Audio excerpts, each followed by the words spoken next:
There she is. Can I unmute myself?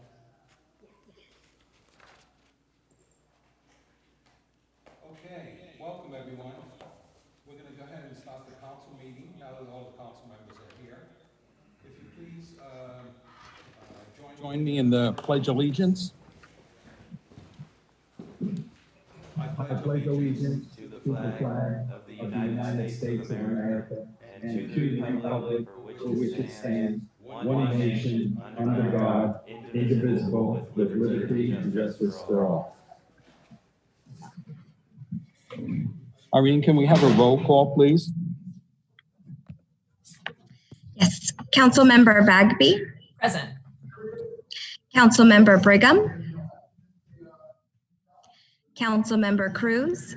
Here. Vice Mayor Turner. Here. And Mayor Walter. Here.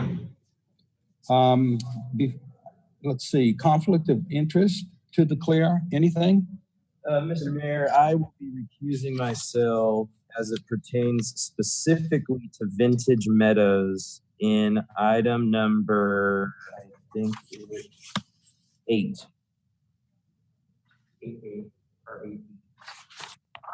Thank you, David. Good question. 8.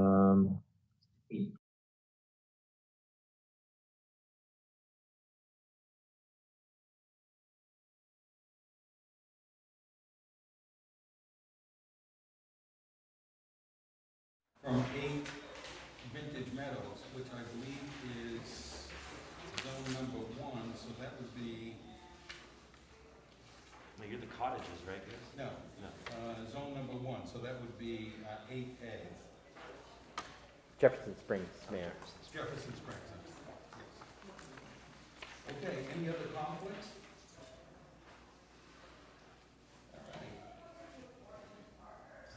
Agenda review, are there any changes to the agenda? Mayor, no changes by staff to the agenda. Okay. Council members, any changes? None? Okay. Before we get started with public comment, I'd just like to read a little statement here. I would like to state for the record, in addition to our regular format, this meeting is being conducted by telecommunications pursuant to the Brown Act. Waivers provided for under the governor's executive order in response to COVID-19 state of emergency. Council members, in order to prevent cross-talk feedback, please mute your microphones until it is your turn to speak. In order to provide equal opportunity for council members to provide comment without everyone talking over one another, I will call the name of each council member if he or she would like to make a comment or ask a question. They can proceed. Members of the public wishing to speak to the council on any item listed on the agenda may do so during the discussion of each item. Each public comment is normally restricted to 3 minutes in length. To make a comment, please raise your hand on the application or on your phone by dialing *9 during the public comment. You will then be unmuted for the public comment. Anyone using abusive, vulgar, offensive, threatening, harassing language, personal attacks of any kind, or offensive items that target specific individuals or groups will be muted and removed from the meeting. If you would prefer to submit public comment in writing, please email your comments to the city clerk, and I'm going to give you that email address in a minute. All comments received via email will be provided to the council and included as part of the record of this meeting. And that email address is iwerby@ci.cloverdale.ca.us. Once again, iwerby at ci.cloverdale.ca.us. Okay. With that being said, let's move to public comment. Anyone wishing to address the City Council on items that do not appear on tonight's agenda may do so. If you have something to share with us, please indicate to the City Clerk by waving your hand. Irene, anyone?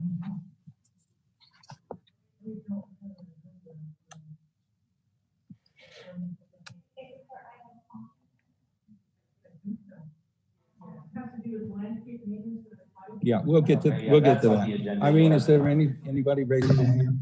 So currently there is no one raising their hand for items not on the agenda. Okay. Anyone in the audience wish to address the council on items that do not appear on tonight's agenda? Okay, with that being said, we'll close the public comment. And the next item is a proclamation declaring the week of May 17th to the 23rd as National Public Workers Week. And David, you were going to do a presentation? Absolutely. Thank you. Mayor, Vice Mayor, members of council, this is a City Council proclamation declaring May 17th through May 23rd, 2020 as National Public Works Week. Whereas public works professionals focus on infrastructure, facilities, and services that are of vital importance to the sustainable and resilient community and to the public health, high quality of life, and well-being of the people of the City of Cloverdale.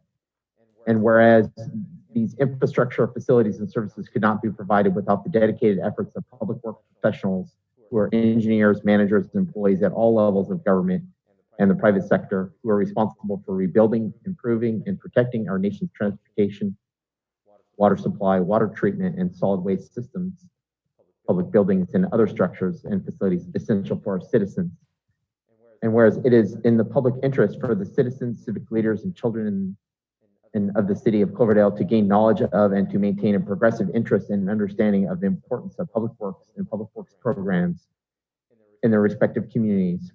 And whereas the year 2020 marks the 60th annual National Public Works Week sponsored by the American Public Works Association.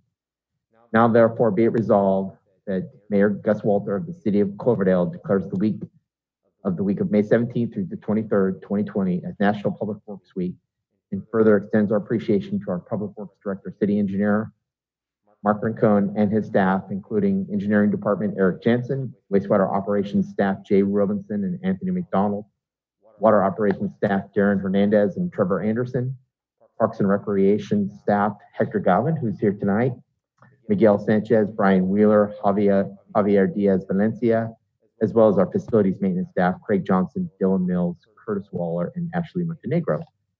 And we want to further recognize the substantial contributions our staff makes to protecting our national health, safety, and quality of life, presented this day, May 13th, 2020.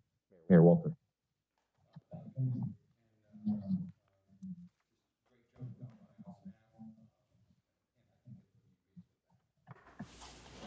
Moving on, I see Ashton is with us for a student liaison report. Ashton, would you like to tell us what's happening?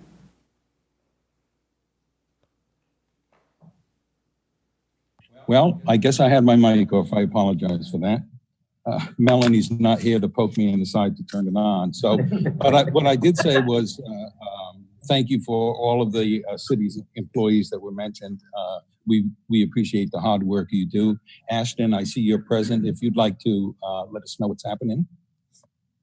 So as of recently, there's not much to report on besides things are obviously starting to wind down for the year, with this being the middle of May. Currently, we're moving into kind of dealing with final projects and things like that in school. As for graduation, for those of you who don't know, portfolio websites and a portfolio video was due from each student as of May 6th. And what that was basically is every senior was required to submit a 30-second video of just generally revolving around the theme of graduation, what they learned from these past 4 years, etc. And each of them were required to submit that video, and we're compiling all of them, and we've I think the school hired a professional video editor to try to do a mashup of all of them, as well as a 3-second video of everyone throwing their caps in the air to try to get some school spirit in this rough time right now. And that's all I really have. Very good. Thank you. Is Emma with us this evening? I don't see her. Okay, with that being said, let's move on to consent calendar. All items under the consent calendar will be considered together by one action of the council unless any council member or member of the public requests that an item be removed and considered separately. Council members, are there any items you'd like to see removed and discussed separately? Mr. Mayor, I'll move the item. I'm sorry? I'd like to move the item. Okay. And I'll second.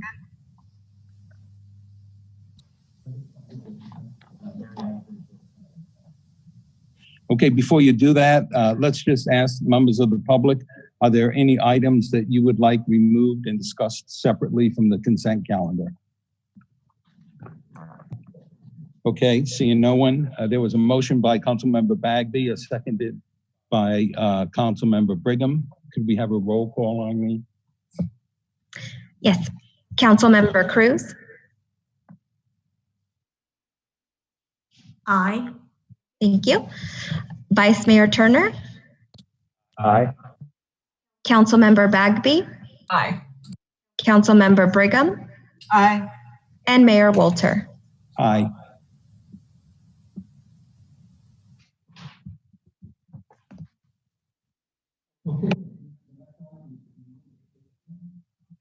The next item is communications. David, any communications you'd like to share with us besides what's on the letters received already? Mayor, no additional comments or no other correspondence that was received other than what was reflected on the new business items, which we'll discuss later.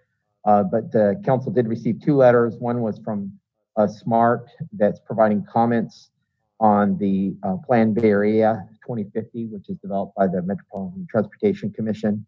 And this most specifically talks about extending SMART to Healdsburg and Cloverdale. And I thought it was an important communication to share with the council and the community about SMART's plans. Secondarily, there's a correspondence in the packet from our current library commissioner, Reese Boxon, who is submitting her resignation effective at the end of this fiscal year. And it's with great sadness that we accept her resignation. And we would plan to acknowledge her contributions to the city of Cloverdale and our Cloverdale Library in the future, but did want to include this important letter. And this is kind of an opportunity for folks that might be interested in our community to express their interest to the council. But we'll be bringing that forward for conversation discussion. Thank you, David. Yeah, she is going to be missed. Reese did a fantastic job as our library commissioner. And I guess at some point we'll be kicking this down to a subcommittee and then running an ad, or will we just run an ad in the paper looking for anyone interested in being the commissioner of the library?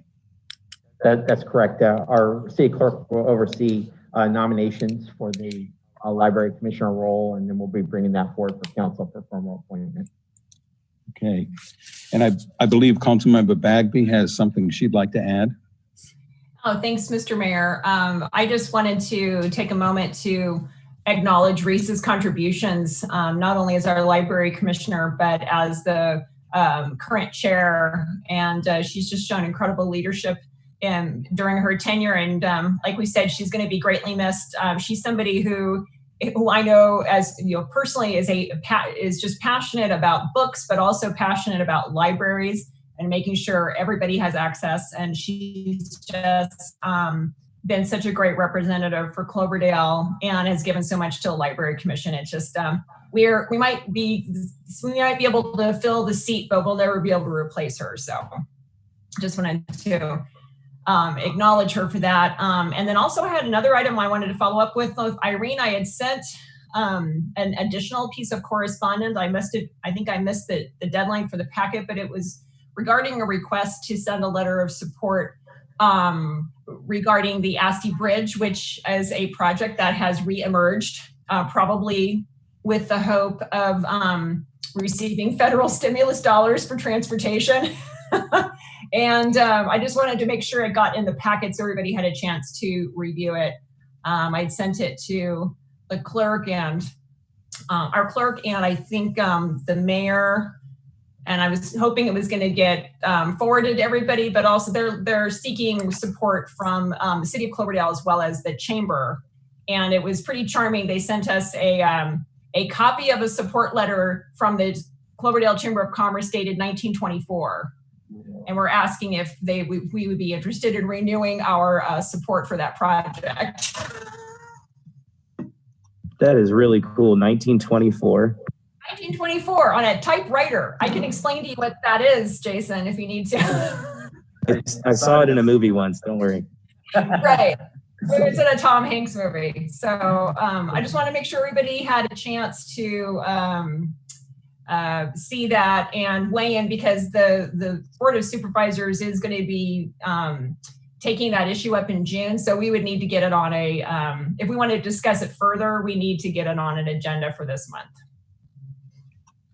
Thank you, Councilmember Bagby. Yes, if we could put that on the agenda for the next meeting, I think that would be great. Right. Council members, any other comments before we move on? Okay, seeing none, let's move on to the new business, which is intent to levy and collect annual assessments. Preliminary approved the engineer's report for fiscal year 2021 for the lighting, for the landscape and lighting assessment districts. And I didn't see Paul. Yes.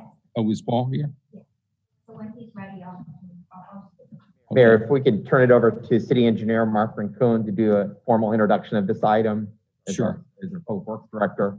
And then Irene will queue up Paul Wade, who is the Engineer of Record for Coastal and Civil Engineering on this item. Yeah, so introducing Paul Wade, Coastal and Civil Engineering. They're the engineer of record for the annual production of the Lighting and Landscape District Zones 1 through 7, I believe. There's an annual exercise that we go through to put the budget together for all the zones in the Lighting and Landscape District. And again, Paul is back this year to present a budget. Good evening, Mayor and Council members. My name is Paul Wade. I'm with Coastal and Civil Engineering. This is the 14th time I've presented on the Cloverdale Landscape and Lighting Assessment District, but the first time I've done it on a Zoom meeting. So anyway, good to see you all.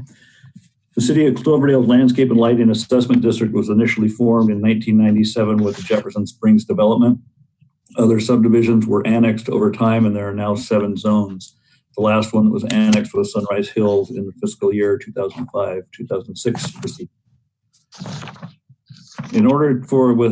In accordance with the Landscape and Lighting Act of 1972, the city must undertake certain annual proceedings each year in order to levy assessments in the upcoming fiscal year. These proceedings typically require 3 council meetings. On February 12th this year, the council initiated the proceedings by appointing Coastland as the engineer of work to prepare the annual engineer's report. At the second meeting, that's tonight, the council typically adopts resolutions of intent to levy and collect assessments and sets the date for the public hearing. At the third meeting, the council conducts a public hearing and then may adopt resolutions authorizing the levying of assessments. And that public hearing is proposed for June 10th this year. Copies of the preliminary engineer's report for fiscal year 2020-21 are attached to the staff report, and they contain line item budgets for each zone. And those are included on pages 15 through 21. And they also include a comparison line by line of last year's budget. You can see from the budget review sheet on the screen, the current or upcoming fiscal year's proposed budgets for each zone in the second column, and the percentage change in the budgets from last year.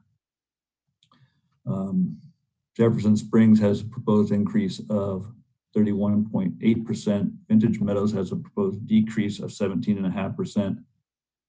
Cottages has a proposed increase of 20.6%. Vineyards an increase of 12.8%. Iole Ranch an increase of 1.5%.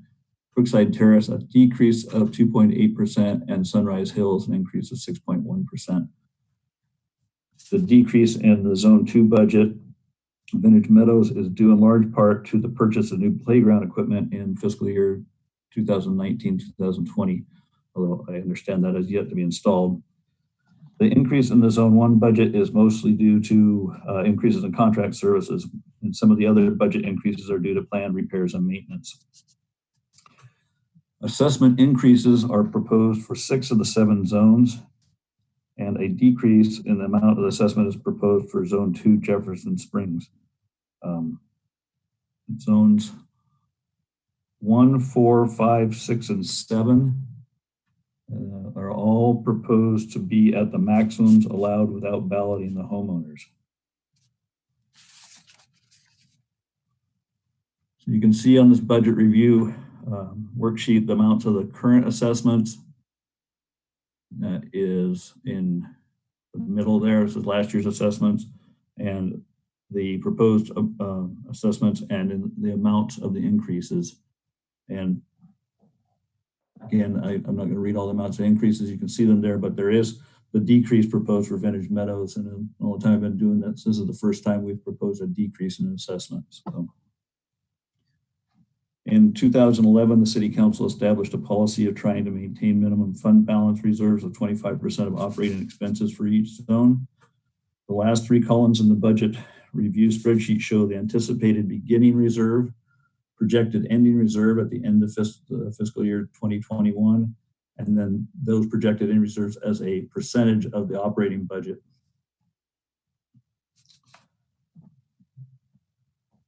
Only zones 2 and 3 are projected to be at or above that 25% level. Zones 1, 4, 5, 6, and 7 are projected to end next fiscal year reserves below 25%, and zones 5 and 6 are projected to have 0 reserves. There's general fund contributions for zones 2, 5, and 6. For zones 5 and 6, those are necessary to balance their budgets. For zone 2, the general fund contribution of almost $9,000 is to fund the general benefit portion that Vintage Meadows Park confers upon the community at large. Note that all 3 of those zones will likely require ongoing general fund funding in future years, and my read of looking at things, I think that Zone 4 may be joining them next year unless the budget's reduced.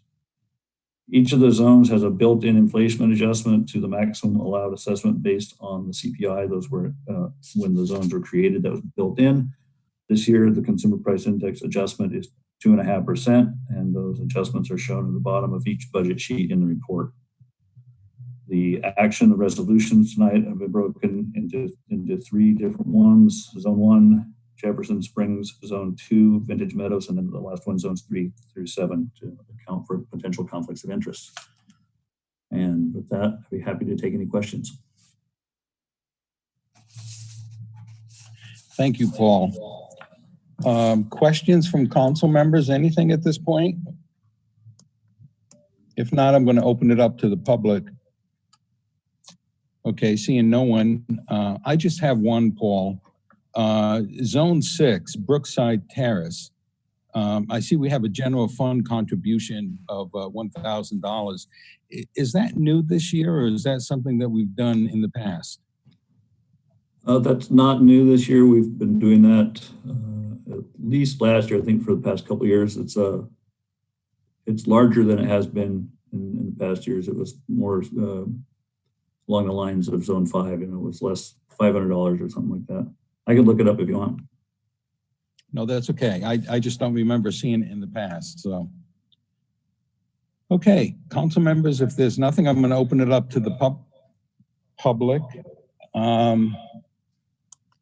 Excuse me, I'm just going to lower my sound here a little bit.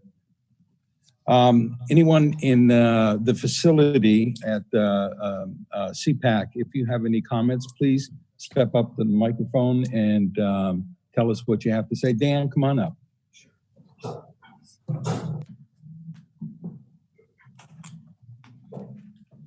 evening, Dan Bradley. I live in the cottages.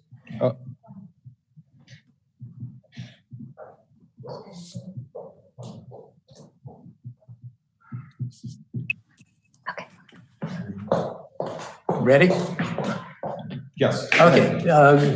Dan Brassolini, I live in the cottages. And I have a few comments I'd like to make. I'd like to talk about the employee cost. I have a comment on utilities, and there's a correction on the budget, one of the budget sheets itself. And can I have just maybe a little more than the 3 minutes? Go ahead. Okay. Okay. So if I want to talk about the cottage budget, which is page 17 or page 29 on your packet. I don't know which one you would go by. Page 103 of our packet. Okay, so the first thing I'd like to talk about are employee costs. And, not surprising, employee costs are the biggest budget item. Employee costs are expensive. And so I thought all this time that the cost we are being charged was in consideration of when the guys come and work on the cottages. But I discovered, no, that's not how it works at all. What happens is every 2 weeks throughout the year, money is taken out of the cottages budget and it goes to Public Works to cover payroll every 2 weeks, regardless of any work is done or not. It just doesn't seem right. And in fact, according to the Landscape Act, you can't do that. Our district funds are only for district expenses. So when you take money from us and it goes to pay to cover payroll and you don't provide any services to us, that's not right. So now, so this money, unlike other budget items, if the money isn't spent, it stays in our budget. However, on employee costs, once that money leaves our budget, it's gone. It can never come back to us in case it's never spent. So I think there's a need for some transparency here. And I'm suggesting that the city provide us an accounting of the actual hours spent and their associated costs. Because right now we don't know what we're paying for. So, and then we could compare those costs, the actual costs to provide the labor to the cottages and actually to all 7 zones to what has been charged on a yearly basis. And now that accounting obviously can't happen in the current year because we've got another month and a half to go. But we can easily do it for last year because all the costs are known and the city should be able to go back in their records and find out how many hours the guys worked on the various zones and what that cost was, then compare it to the cost that they actually charged us. Now, this accounting would fit nicely in the budget package that we get every year. And if there's any money that's due back to us, it could come back to us on our budget as a line item. And I think we could start this for the next meeting. We could have this accounting. We can see what the costs really were compared to the costs that we actually are being charged. And also it would be nice to know in the budget for this coming year, how many hours are we actually buying with those dollars? We never know. It's just like, kind of like a black hole. You know, we get charged. You guys, the city comes up with these numbers, don't know how many hours. And then every 2 weeks, they take the money away from us and we don't know what we're buying with it. So I think we need some accounting. Okay, now the next item I would like to talk about also on the cottage budget is utilities, gas and electric. We don't buy any gas, but we do pay for electric. And in the past, we've been paying for 5 electric meters. These electric meters power the irrigation controllers. So for years and years and years, we've been paying for 5 meters, a little over $10 a month. So that's $50 a month times 12 is 600 some odd dollars. And that's where that $650 comes from. The only problem is there's only 2 meters that work. The rest of them control power controllers that don't work, haven't worked for years. And through Hector, we were able to get contracts on those 3 meters canceled. So the cost for electric next year should be $260 instead of the $650. 2 meters times 50 times 12 months. So I hope we can get that corrected for the next meeting. And then the last time I want to talk about is on page 8 or page 20, whatever number you want to look at. And just reading the blurb here about the cottages, if you come down 2/3 of the way, there's a paragraph that starts with a solid line under it, if you can see that. Dan, what page are you on again, please? Well, it's page 8 of the packet or page 20 of, Gotcha. okay. That's page 106 of the agenda packet. Okay, so do you see that paragraph where the underlined sentence starts?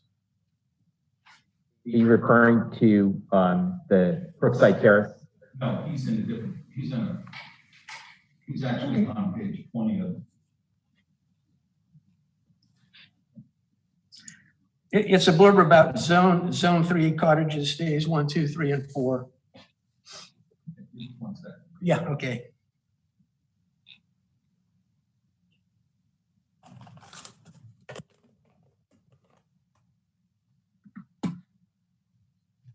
Page 8 of the report, under zone 3. It's page 8 of the budget. I see. Zone 3, the cottages, phases 1, 2, 3, and 4. Yeah. You see that paragraph that has an underlined sentence at the beginning?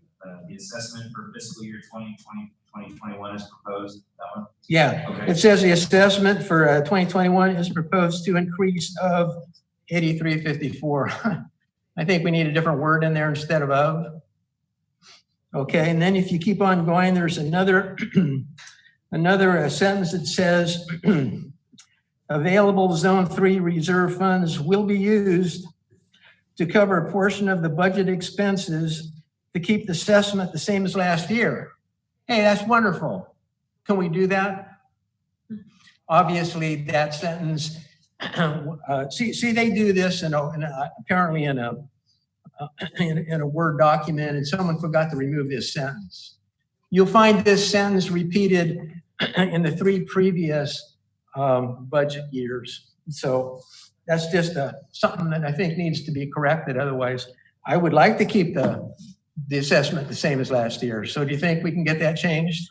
We'll get it changed. Okay. And so, did that cover everything you wanted to? Yeah. Any comments about? Well, I think we owe you some explanations on definitely on the meters, 3 that were broke, and I think our finance director, Susie, will go back to you as well as council on how the payroll is taken out every 2 weeks. I'm only guessing, but I think it's just the fact that it's not that day that they come, it's for the pay period. So they may have been there 3 or 4 days prior, and it's just added up and their time cards are added. But we'll get back to you with a definite answer on that. Okay, it would be nice to have an accounting so we could see how many hours we're actually buying, because we're going blind here. We don't know. Thank you very much. I agree, Dan. Okay. Mayor, if it's okay, we could ask Paul Wade to provide an overview of how the wages and salary costs are projected within each of the L&L budgets. That's up to you, Mayor, if you'd like to have that, have Mr. Wade respond to that. Okay. Paul, are you ready to respond to that, or would you rather get back to Dan in the comment? I'm sorry, this having to do with employee costs? Yes. No, we don't calculate those. My understanding that the city has been tracking those hours and over the years, and the costs that they give us are based on the historical amount of time employees spent. But I don't produce those numbers. I can answer that.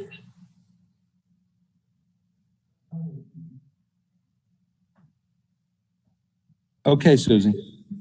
So the payroll is a 3-year averaging that we use. We take the past 3 years and we average the hours that were actually spent in those zones, and then we calculate it that way.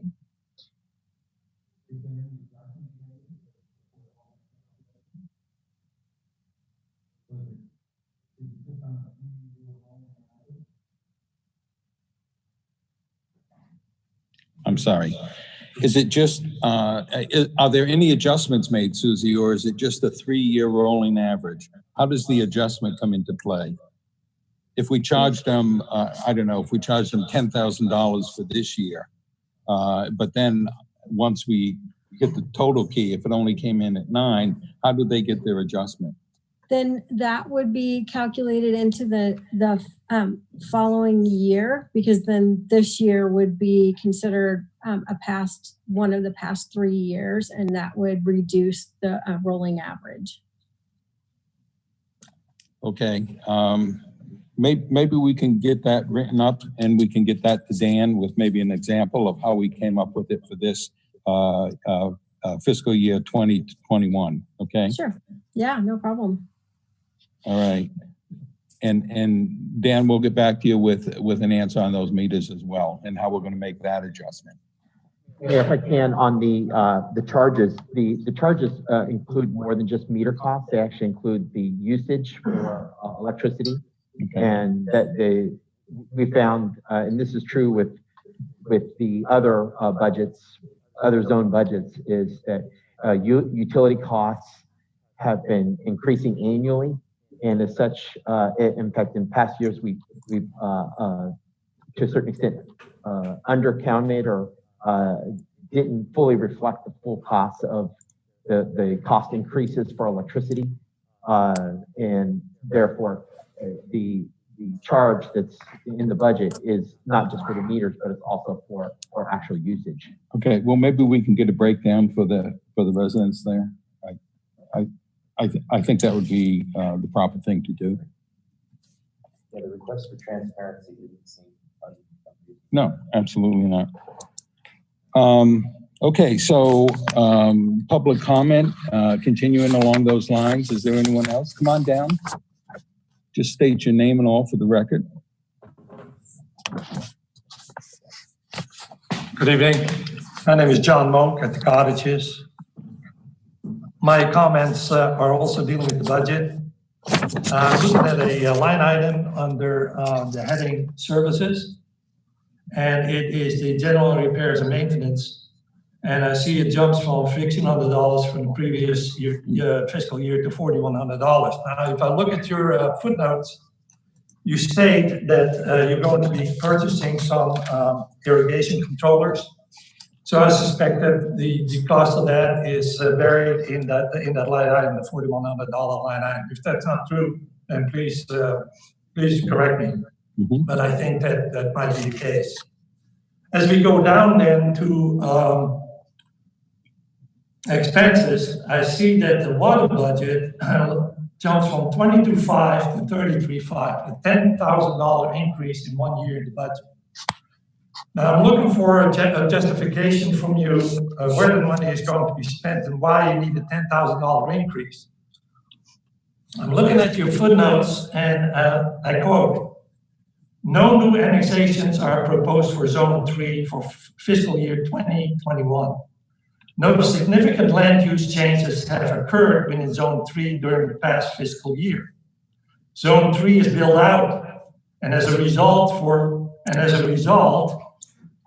for fiscal year 2021, the total number of ESD units, which is equivalent single-family dwelling, is expected to stay the same as at 189.0. So what you're telling me with these footnotes is that there are no changes. So my question is, why do you need another $10,000 for water? Well, that's a good question. I don't have an answer for you, and I'm not so sure staff has an answer for you right now. Mayor, we could certainly provide more detailed information to Mr. Mook at his request. This budget request was based on analysis of this year's water usage. And I can attest that our staff, particularly Hector, Galvin, and Miguel, pay quite a bit of attention to water usage. But water usage, what's reflected in the current year budget, wasn't adequate to cover all the costs. So we increased the budget for this year to reflect that water, the water charges that we are anticipating in next year. But we're happy to provide that additional detail with the actual water bills to Mr. Mook so you can see that detail. Okay. If we need to, I'm sorry, if I may. Go ahead. If I can sort of chime into the comments you just made, that means to me that you might have carried a bad budget on water for years. Because if you didn't, then you don't need to jump it to $10,000 in one budget year. Yeah. Well, so you might want to take a look back. I mean, there is something really wrong there. And it's unjustified. I mean, unless you can tell me what is justified, but in your own notes, you're telling me it's not justified. Yeah. Well, we'll definitely clean this up and get you answers. I'll have one more comment to make. Go ahead. As you know, I've been making a presentation to the City Council over time about the condition of the plantings between Pepperwood and Hot Springs Road. And this is no reflection on Hector and his crew. I know that I see them out there, they're very busy, but nothing has improved there. It's really a mess. And again, I implore you to entertain the idea that not planting anything, don't buy any new planting there. Just take stuff out.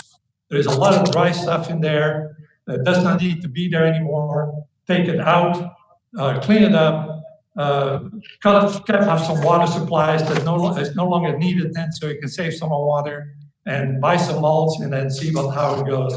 Because the way it looks now, it is unsightly, and anybody going by there, would advise you to say you need to clean this up.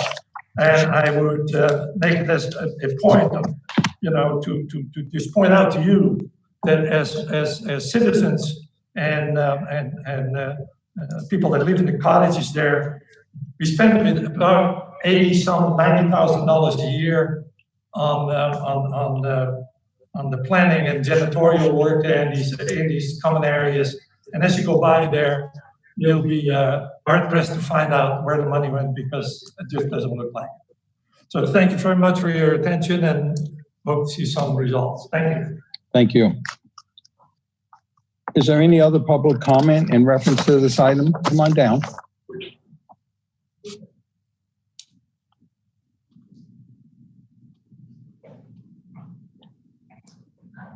My name is Christine Bracciolini, and I'm with Dan and with the cottages. So I'm going to add to some of what has been said. But first I'd like to read something that was from the budget since the beginning for all of the cottages. This is something that is related to what we're talking about just now. And it says, the assessment district will operate and maintain the landscape and related improvements in all 7 zones as they have all been completed and accepted by the City of Cloverdale. Maintenance in each of these 7 zones may include repair, removal, or replacement of any hardscape improvement, damaged irrigation facilities or diseased landscaping, weed and brush clearing, street lighting, and other allowable maintenance items. And it gives the code that goes with that. And that's something that came up when Dan was going through looking through things. And when I heard about that, I was like, well, that's exactly what we're wanting to address.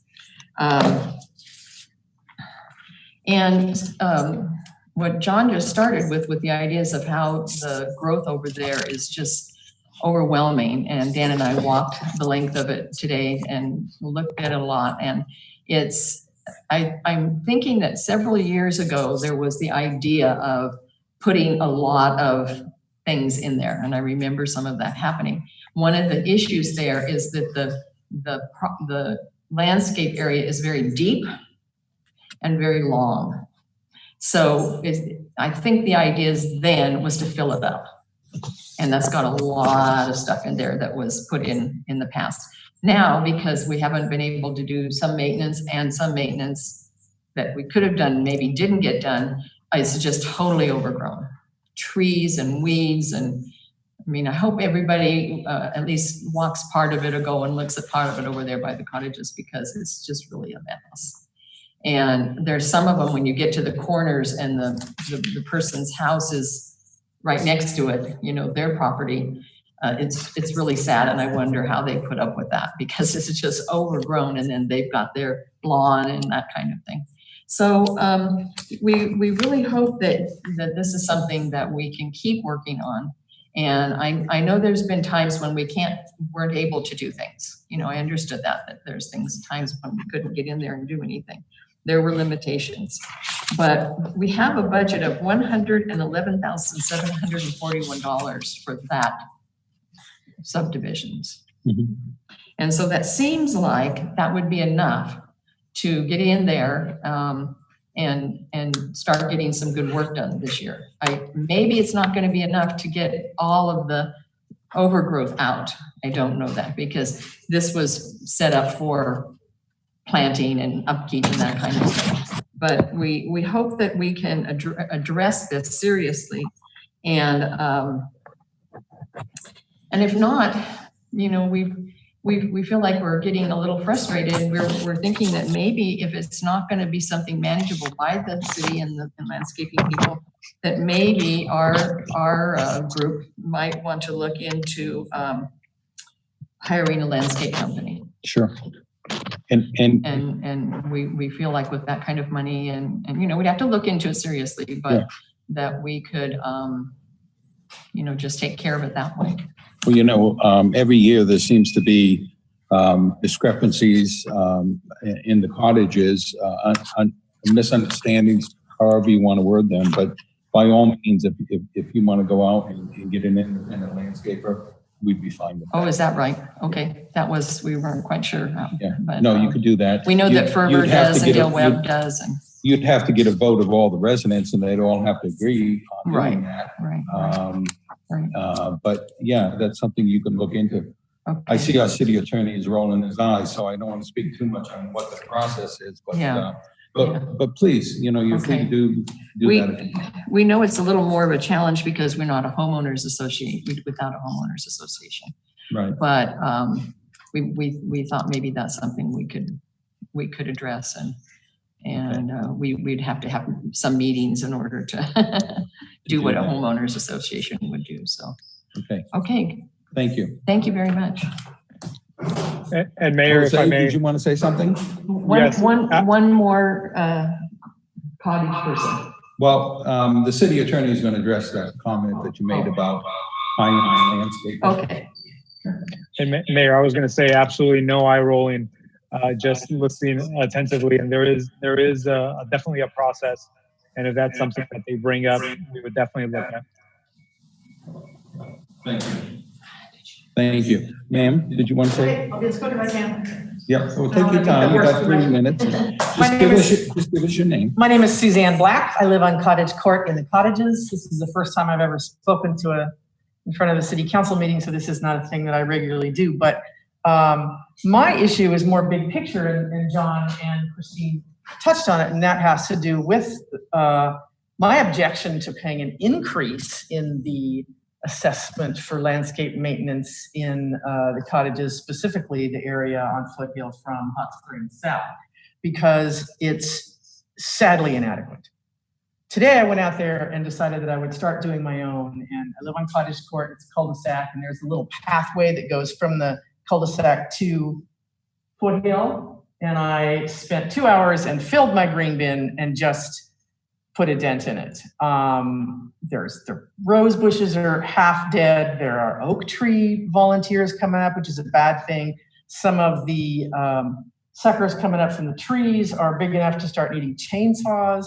There's not any weeding being done, and the Oregon grape, which is supposed to be a shrub, hasn't been pruned, to my knowledge, ever. So it's one tall little strand. And I love gardening, and I actually enjoy it, but I have a pretty strong objection to paying more for a sadly inadequate job. And that means no disrespect if you are one of the people that does that work. I actually don't know whether it's contracted out or whether it's city employees, but like they touched on, it's a mess. So that's my input. Thank you for allowing me to have it. Thank you. Is there anyone else come up to the microphone, ma'am?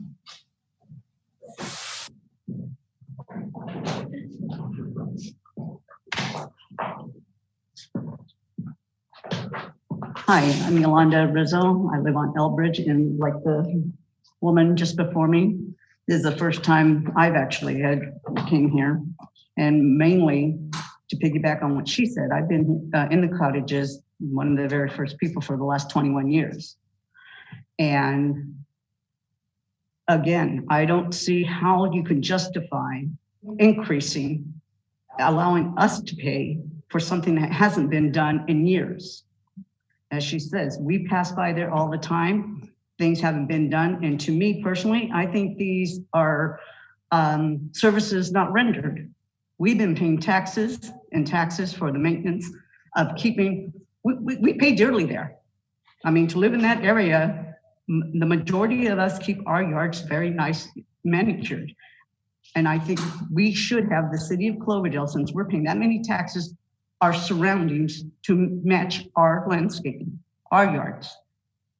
So to me, with what's going on in the world right now, and to ask us to increase, it's absurd, because none of this has been done. I live directly across the street from the sign cottages. For the longest time, there were boards knocked down. It took forever for them to do it. I mean, it's an eyesore. So how do you justify increasing when it hasn't been done in years? If anything, you guys owe us money. Seriously, it's services not rendered. And if if there's not going to be a service there, why are we continuing to pay? So unless we get a refund on all the years that the work hasn't been done, it's not justifiable. Thank you. Irene, is there anyone else in the web or the internet that would like to make a comment on this? Yes, thank you, Mayor. There is one hand up, and thank you for your patience. We have someone by the name of Claude. If you don't mind, please keep your comments to 3 minutes. And if you're willing, state your name and address for the record.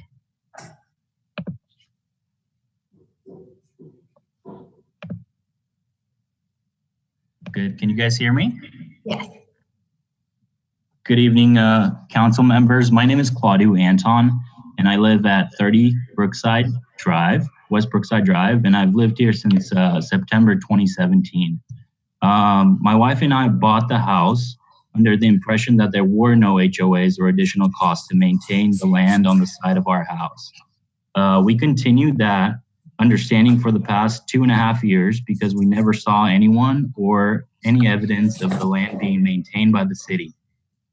Therefore, we do not agree to the 2019-2020 budget at all due to the lack of maintenance from the city. I personally have been trimming the tree on the side of my house that was hanging over the windows of my daughter's bedroom. I have pulled the weeds, trimmed bushes, and laid bark year over year in order to maintain the appearance of the side yard. I spoke with neighbors in the Brookside Terrace District, number 6, and they are all in the same agreement. If it were not for the city red tagging a neighbor's construction project and calling the city to inquire about the tax that was never recorded for our title agencies to disclose, I would be continuing to maintain the side property. It was not until I made a phone call to the city to complain about the lack of maintenance that we have been paying for the last 2.5 years that someone came out and began working on the side property. When my wife approached the individual and asked him if he knew the last time he or someone in his department had been to our residence, he responded that he did not and would have to check his records, but that it did, quote unquote, look like a jungle out here.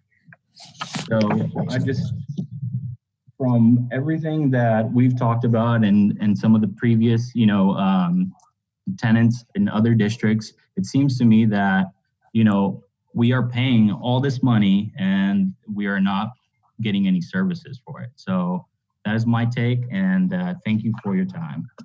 Thank you. Irene, is there anyone else looking to make a comment?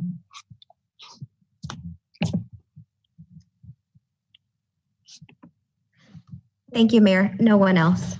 Okay. Then we're going to go ahead and close the public comment, and we're going to bring it back to the dais for council members to make any comments. And then I'm going to ask our city manager for a little guidance on this. If I'm understanding this correctly, we're looking to approve a resolution That is correct, on Mayor. each one of the zones. There are three resolutions in your packet. One resolution specifically is for Jefferson Springs. The second resolution is specifically for Vintage Meadows, and then the third resolution is for Zone 3 through Zone 7. The reason we separated those out was so that each of you have indicated if there's a recusal due to a potential conflict of interest, it provides for you to sit out on that particular resolution.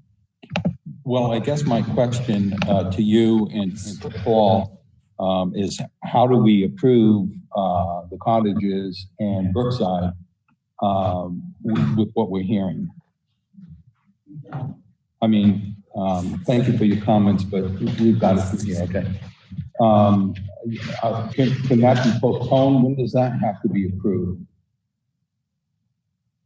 I'll let you chime in as you see fit, but what the resolutions that are in your packet are resolutions of intent.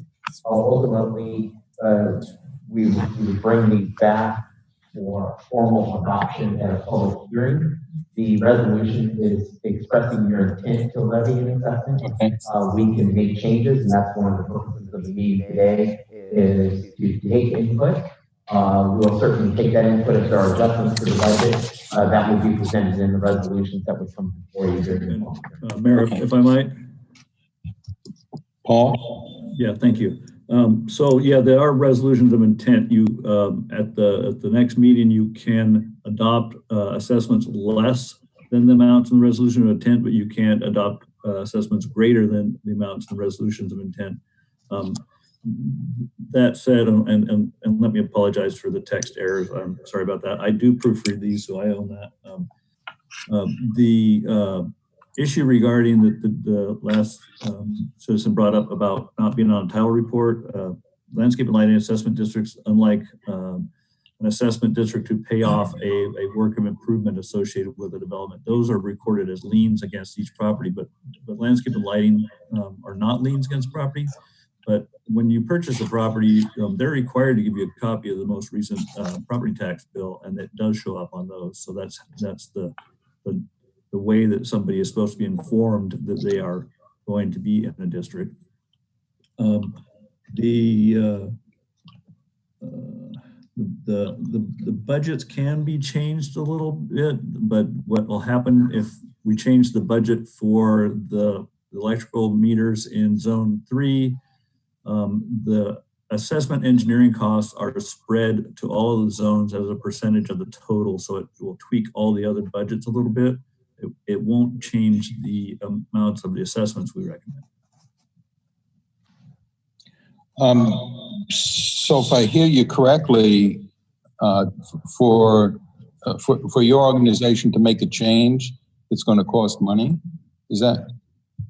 No, it just, there's a line item in each budget for assessment engineering, and there, right. that total cost is, it's not going to change but it changes the spread of it. So it changes each zone's budget. Okay. I mean, for $650 versus the 250, it's just a budget. I probably leave it the same, but if it's okay, the will of the council, we'll change it. Okay, thank you, Paul. Council members, I think you heard the city manager's explanation that this is a preliminary to move forward. Between now and the time we have a public hearing on this, there will be corrections to these two zones, or at least some clarification. So with that being said, if there's no more comments, did we want to move on with the resolutions? Number one, I'm going to have to recuse myself for zone 1. What's the pleasure of the council?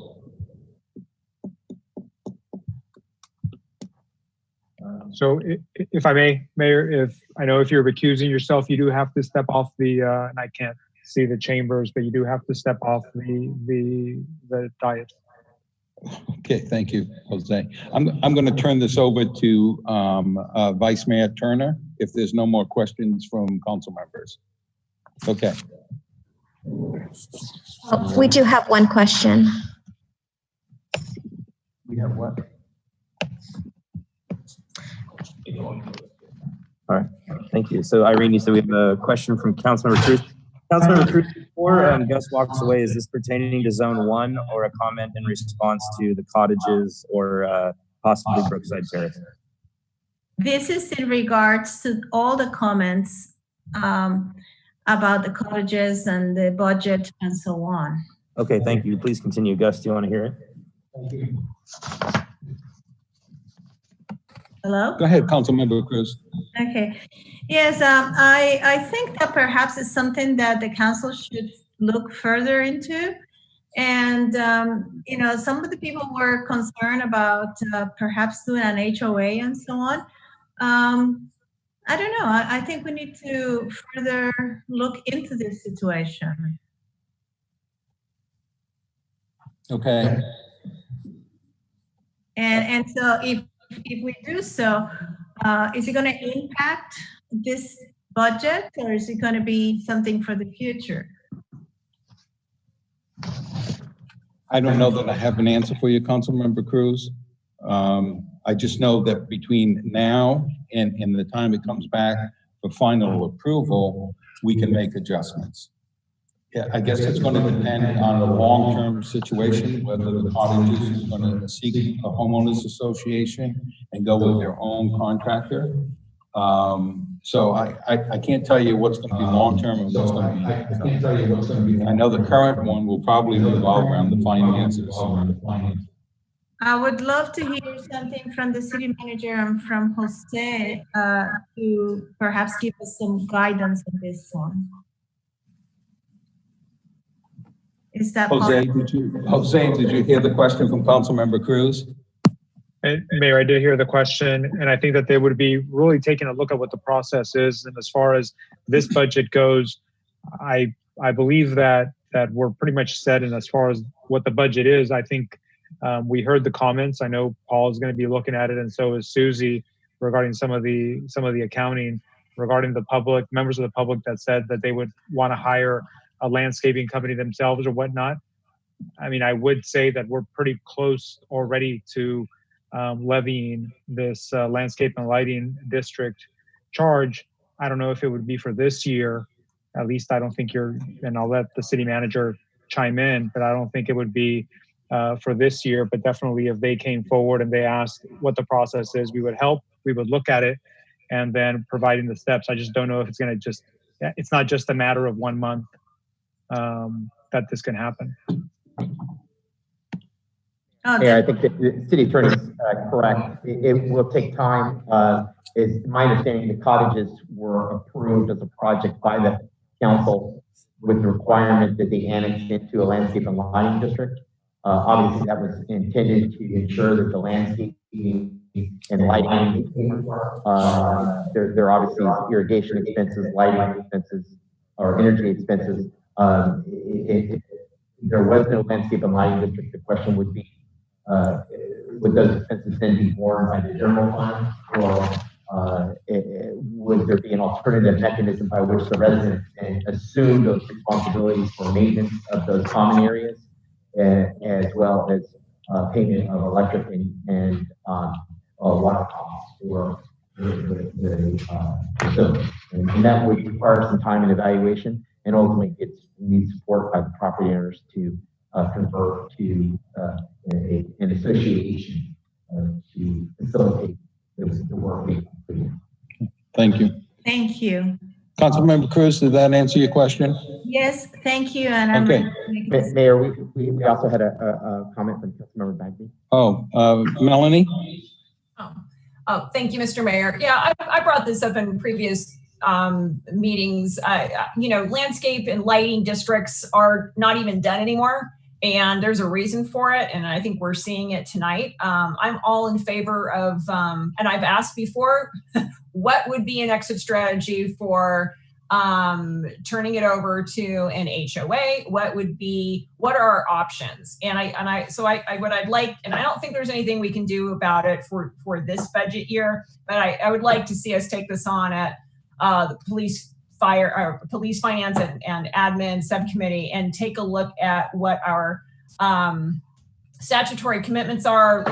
Are there legislative remedies that we need to ask for? What can be done? Because clearly the residents aren't happy. This is every year, just about, or every 2 years, it seems like every month, we go through this process, and residents aren't happy. So, it takes a lot of money to administer. It takes a lot of money to maintain, and people still aren't happy. So maybe we need to find another solution. So I would just like to find an exit strategy so that everybody can be happy.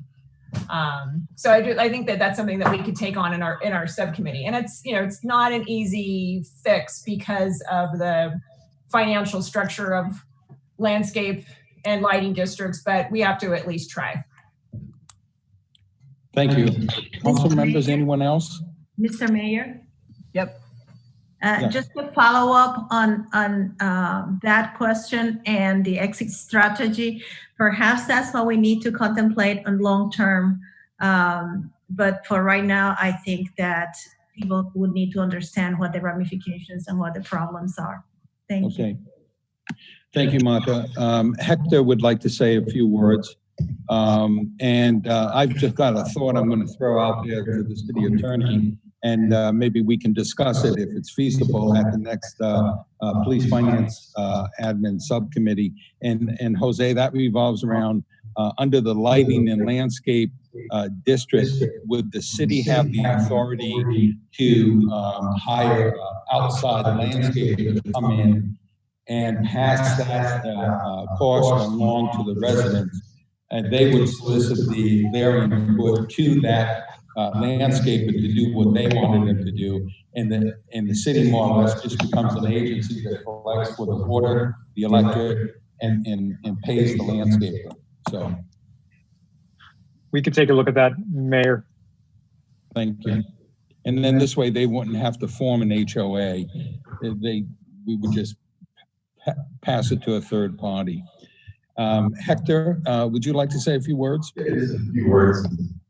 Mr. Mayor, council members and staff, as Parks supervisor for the last, almost 12, been Parks supervisor for 3 years, been a city employee for 12 years, roughly, doing the same 7 L&L districts, and parks and trails and open spaces. And I just felt like, after all the comments that the residents made primarily from the cottages, I just want to make one thing clear, that the reason why there's a lot of weeds, and I understand there's a lot of weeds and there's some areas that look unmaintained, is mainly because we've been, since the COVID-19 started, we've been on alternating days and only been performing essentials.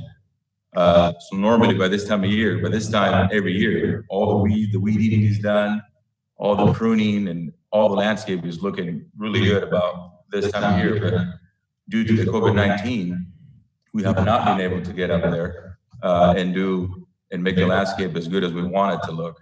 And I just wanted to make sure that everybody knew and we get some clarification that that's one of the reasons why those areas look unmaintained. And Hector, talk to us a little bit about the con crew. I know we usually use the con crew to come in and do some weed abatement. Are we getting them this year? No. So the CDCR conservation crew usually comes in and helps us with weed abatement projects, primarily weed eating, and they do help us to clear out some culverts. We were not able to get them last year due to the fires that we experienced in California, and we are not going to be able to get them this year due to the COVID-19 and all the social distancing restrictions. So we were not, and they mainly would come in and mow Cottages District, which is the biggest district that we have. There's acres and acres of weed abatement, and this year we're not going to get them. So some of the residents I've noticed, Miguel and I have been going out there with weed eaters and trying to give every district just a little bit of attention until we get caught up on things and really get focused on completing all the weed abatement. Thank you, Hector. Okay, with that being said, I'm going to recuse myself from the dais, and Irene, if you would let the record reflect that Vice Mayor Turner has the gavel, and they're going to discuss item number 8A. All right, thank you, Mr. Mayor. So I think we've taken in public comment. We've heard responses from staff. At this point in time, I would entertain a motion if there is one.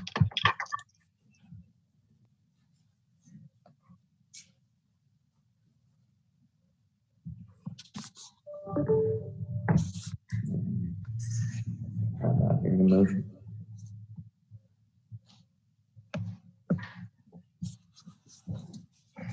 You want a motion, or do you want somebody to read the resolution? Oh, that's the one. Yeah, make a motion to move, something like that, right?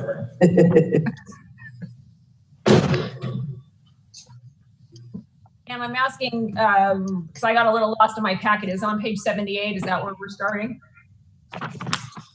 It's for zone 1. Okay. I can offer that. Is that all right? Second. Wait, should I read it? City of Cloverdale resolution of intent to levy and collect annual assessments, preliminarily approve the engineer's report for 2020-21 for the City of Cloverdale Landscaping and Lighting Assessment District, and setting the time and date of the public hearing for Zone 1. And I'd also like to throw a statement in there that I agree with Councilmember Bagby about the whole lighting and landscaping district concept. Thank you. We have a second. I second. Thank you. Irene, could we have a roll call, please? Vice Mayor Turner. Aye. Councilmember Bagby. Aye. Councilmember Brigham. Aye. Councilmember Cruz. Aye. Thank you. Thank you. Allow me to fetch Mayor Walter real quick. Thank you. And then I will be recusing myself from item number A, subsection B.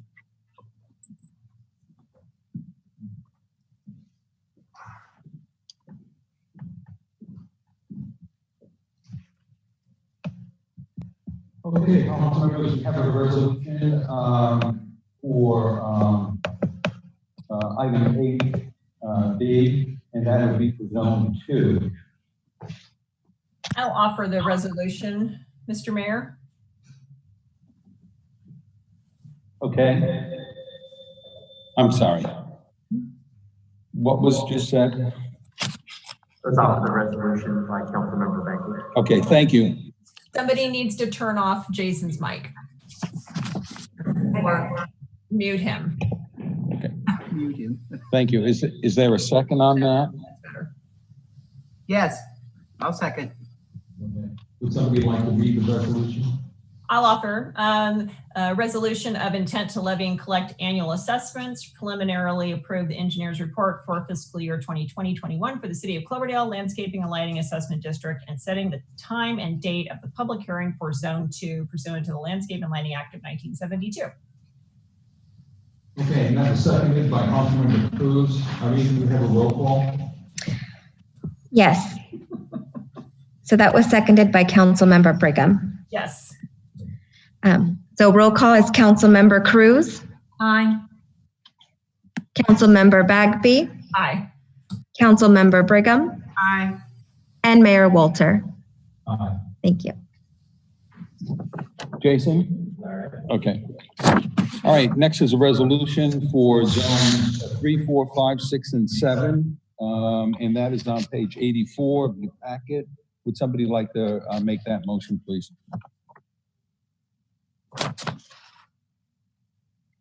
I'll move the item. Okay. All right, second. I'll second.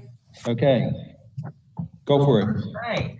A resolution of intent to levy and collect annual assessments, preliminarily approve the engineer's report for fiscal year 2021 for the city of Cloverdale Landscaping and Lighting Assessment District, and setting the time and date of the public hearing for zones 3, 4, 5, 6, and 7 pursuant to the Landscape and Lighting Act of 1972. Okay, that was offered by Councilmember Bagby, seconded by Brigham. Could we have a roll call, please? Yes. Vice Mayor Turner. Aye. Councilmember Brigham. Aye. Councilmember Cruz. Aye. Councilmember Bagby. Aye. And Mayor Walter. Aye, thank you. Okay, this next item is item number 9. It's a fireworks emergency ordinance. And this item is, David, is that you? Yeah, this is the agenda item was prepared by myself. The item before you tonight is the first ordinance. The first ordinance finding conditions exist, which necessitate the prohibition of the sale, discharge of both standing state fireworks or. I can't hear it. Go ahead and make that change here.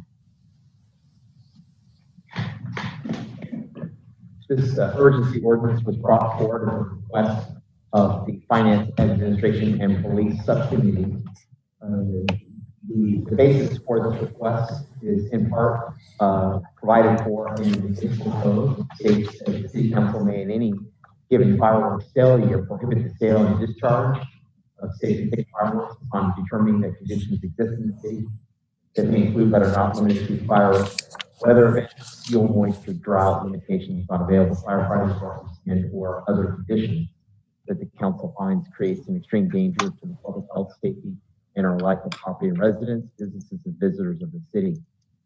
As this council knows, over the last 4 years, there's been a number of devastating fires that we've experienced. In 2017, of course, it was the Pocket Fire, which impacted the city. Most recently, in 2019, it was the Kincaid Fire. And then last but not least, we've been affected by the current COVID-19 pandemic. Associated with the Kincaid Fire, we were engaged in an after-action review of that and related impacts because of the public safety power shutoffs that also occurred around that, related to that fire event in October of 2019. Since that time, we've also experienced what we refer to as extremely dry conditions. Right now, we're about 50% of normal rainfall. And I think these are factors that influence the preparation of the emergency ordinance and concerns about both the dry conditions that are likely to prevail, even though we are experiencing a little bit of moisture today and throughout this week, and continue to exacerbate some of the drought conditions. Our current data indicates that we are going to experience a severe drought this year with 50% or less of annual precipitation than we normally receive. In addition, under the current coronavirus or COVID-19 pandemic, there's a number of concerns about social distancing and obviously through the health order. The Sonoma County Health Officer has implemented provisions for physical distancing, and there's concern that the fireworks promote gathering, and that there might be concerns relative to promoting gathering with the COVID-19 pandemic. So what the ordinance provides for is the council to consider, really to look at it as a temporary moratorium on both the sale and discharge of safe and sane fireworks. Again, the basis for that is the conditions that exist within the city relative to dry conditions, as well as the current COVID-19 pandemic that's ongoing and that we're in the middle of response. The ordinance provides the necessary findings if there's support by the council to adopt it this evening. We're happy to address any questions that the council has relative to the findings. Council can amend it if they feel so fit or update it, but it would become effective immediately if the council adopted the ordinance tonight. Thank you, David. I just have one question before I turn it over to the council. Did we get any input from the fire district? The district did not provide any information or response to my inquiry directly in writing. I did speak with the fire chief, and they prefer not to take a position on the ordinance because they view it as a matter of city council decision.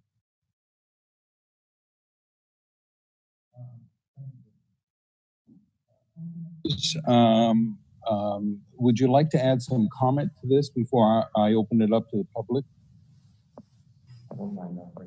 Mayor, you broke off. Was that for the chief? So I'm going to go ahead and go first here. I have some concerns with the moratorium on fireworks this year, and I support and promote our position of discouraging and preventing any mass gatherings.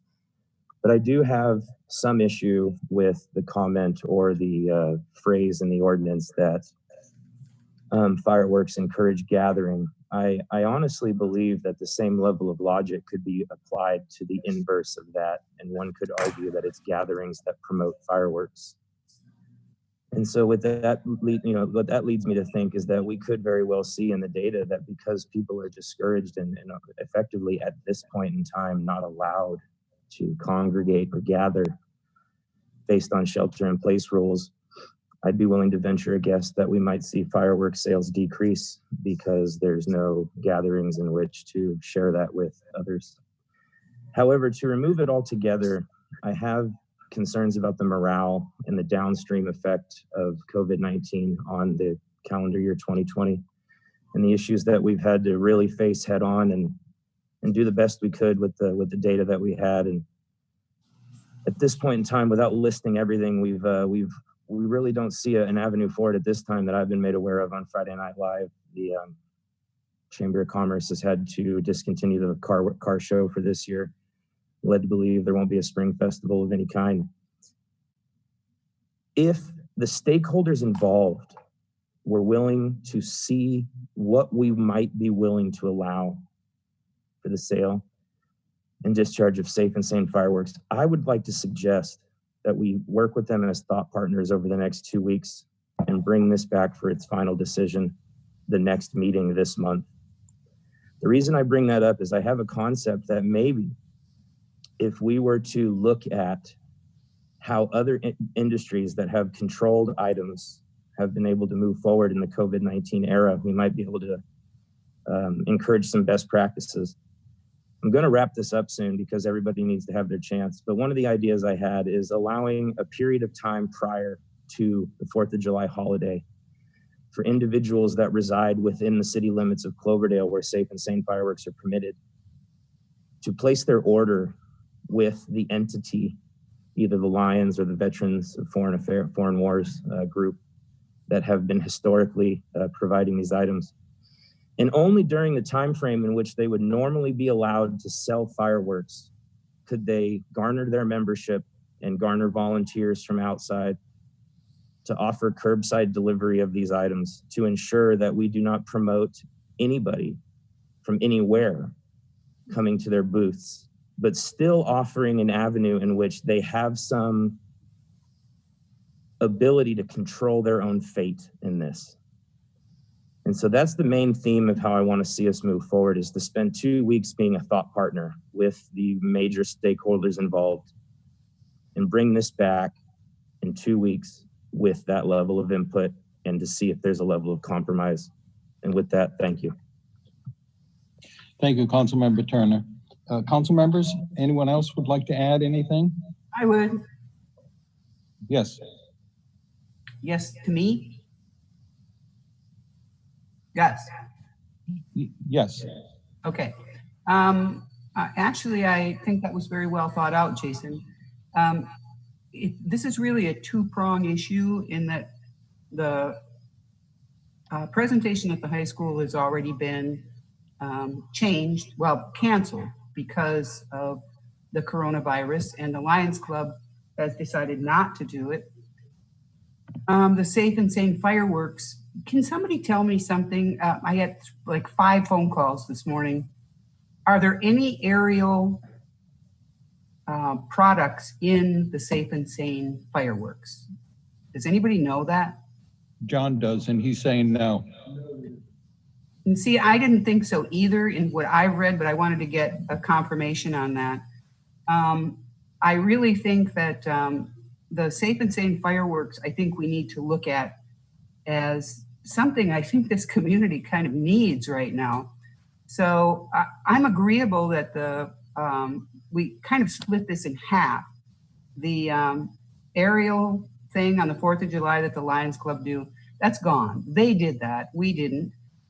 So the other issue is the Safe and Sane fireworks. Nothing goes in the air. There's no bottle rockets, no M80s, nothing. So I would like to see us figure something out. Kiosks have evidently now been opened, that you can sell stuff out of kiosk kind of situations, which they would fall under, I'm pretty sure. I would like to say that I support the idea of the sale of Safe and Sane fireworks this year and next year. And I want the public, I guess, to be really clear on the fact that this shutdown of the aerial thing on the 4th of July is just this year. This year, we aren't making any long-term plans of any type, but I've been living in this community long enough to know that the only people I've had real problems with in my neighborhood have been illegal fireworks, the bottle rockets, the M80s, and that bothers me. And I'm afraid that if we do just say no, then people are going to get a lot of fireworks that are illegal out of the trunks of cars. Since we've been very, maybe we've been lucky, maybe we've been thoughtful. The community has been really thoughtful about the fact that if we are going to do Safe and Sane fireworks, then maybe have the Lions Club do a sheet that says, you know, these are the rules, this is what happens. This is what we'd like you to do. Hopefully they'll have a hose, a bucket. But I, for one, am not opposed to that. And if Jason, like Jason says, we want to wait a couple weeks for this ordinance, then I'm good with that too, because we're way ahead of the game here. Thank you, Councilmember Bagg. Thank you, Councilmember Brigham. Council members, anyone else? Melanie? Yeah, I was hoping that the chief would weigh in and you know, talk about what was discussed at the subcommittee meeting. Sure. Chief Ferguson, did you want to add a few things? Thank you, Mayor, members of the council. I apologize there a minute ago. I thought you had called me because you were cut off there, so I didn't realize you were speaking to the vice mayor. You know, I just want to make a couple of comments, if I may. I had the opportunity to read all the letters that came in. And, you know, the one thing I have to say that kind of bothered me about the language is that somehow we were using COVID-19 as an excuse. And I think it's really important that it's not an excuse. It's the reality of where we're at, and it's the reality of what we're dealing with and what we are going to continue to deal with. You know, I want to make it clear that there is a social gathering component to this, and there's no guarantee that a shelter-in-place order will be lifted by that time on July 4th, as it relates to social distancing and social gatherings. And I'm of the opinion that certain things will likely be eased before July 4th, but I don't necessarily think that gatherings, social or mass gatherings, will be a part of that. I do want to add that my department is already impacted by ensuring the community is adhering to the ever-changing conditions of these orders, and they are changing almost weekly now. And we're also continuing to, you know, our crime prevention efforts to keep this community safe. As an example, we've responded to 189 COVID-related incidents since the original shelter-in-place order came in. In addition to that, we've handled 2,690 other incidents, and that's a totality of all incidents in that same time period. So there's a lot going on for us. As far as some of the comments that were made about our ramping up enforcement, I'm not sure I actually said what was printed there, so I want to clarify. We absolutely will be ramping up our enforcement on this day. We'll have 72% of our workforce out there on July 4th. We do this every year. However, this year will be more critical because of a shelter in place, whatever those conditions may be. And we might possibly be dealing with the added public safety element of preventing the further spread of the virus if there are social gatherings. And that's really all I wanted to add to that. Thank you, Chief. Councilmember Cruz, did you have anything to add at this time? Yes, you know, I value traditions in communities, but just as well, we need to value what is safety. And we're incredibly appreciative of the effort of all these nonprofits that come forth and provide services and assistance to the community, especially to youth, because we do not have a Parks and Rec department. However, we need to live the moment, and the moment is that in which we do not have a vaccine to prevent illnesses and to prevent, well, in particular, the COVID-19. So that's my main concern.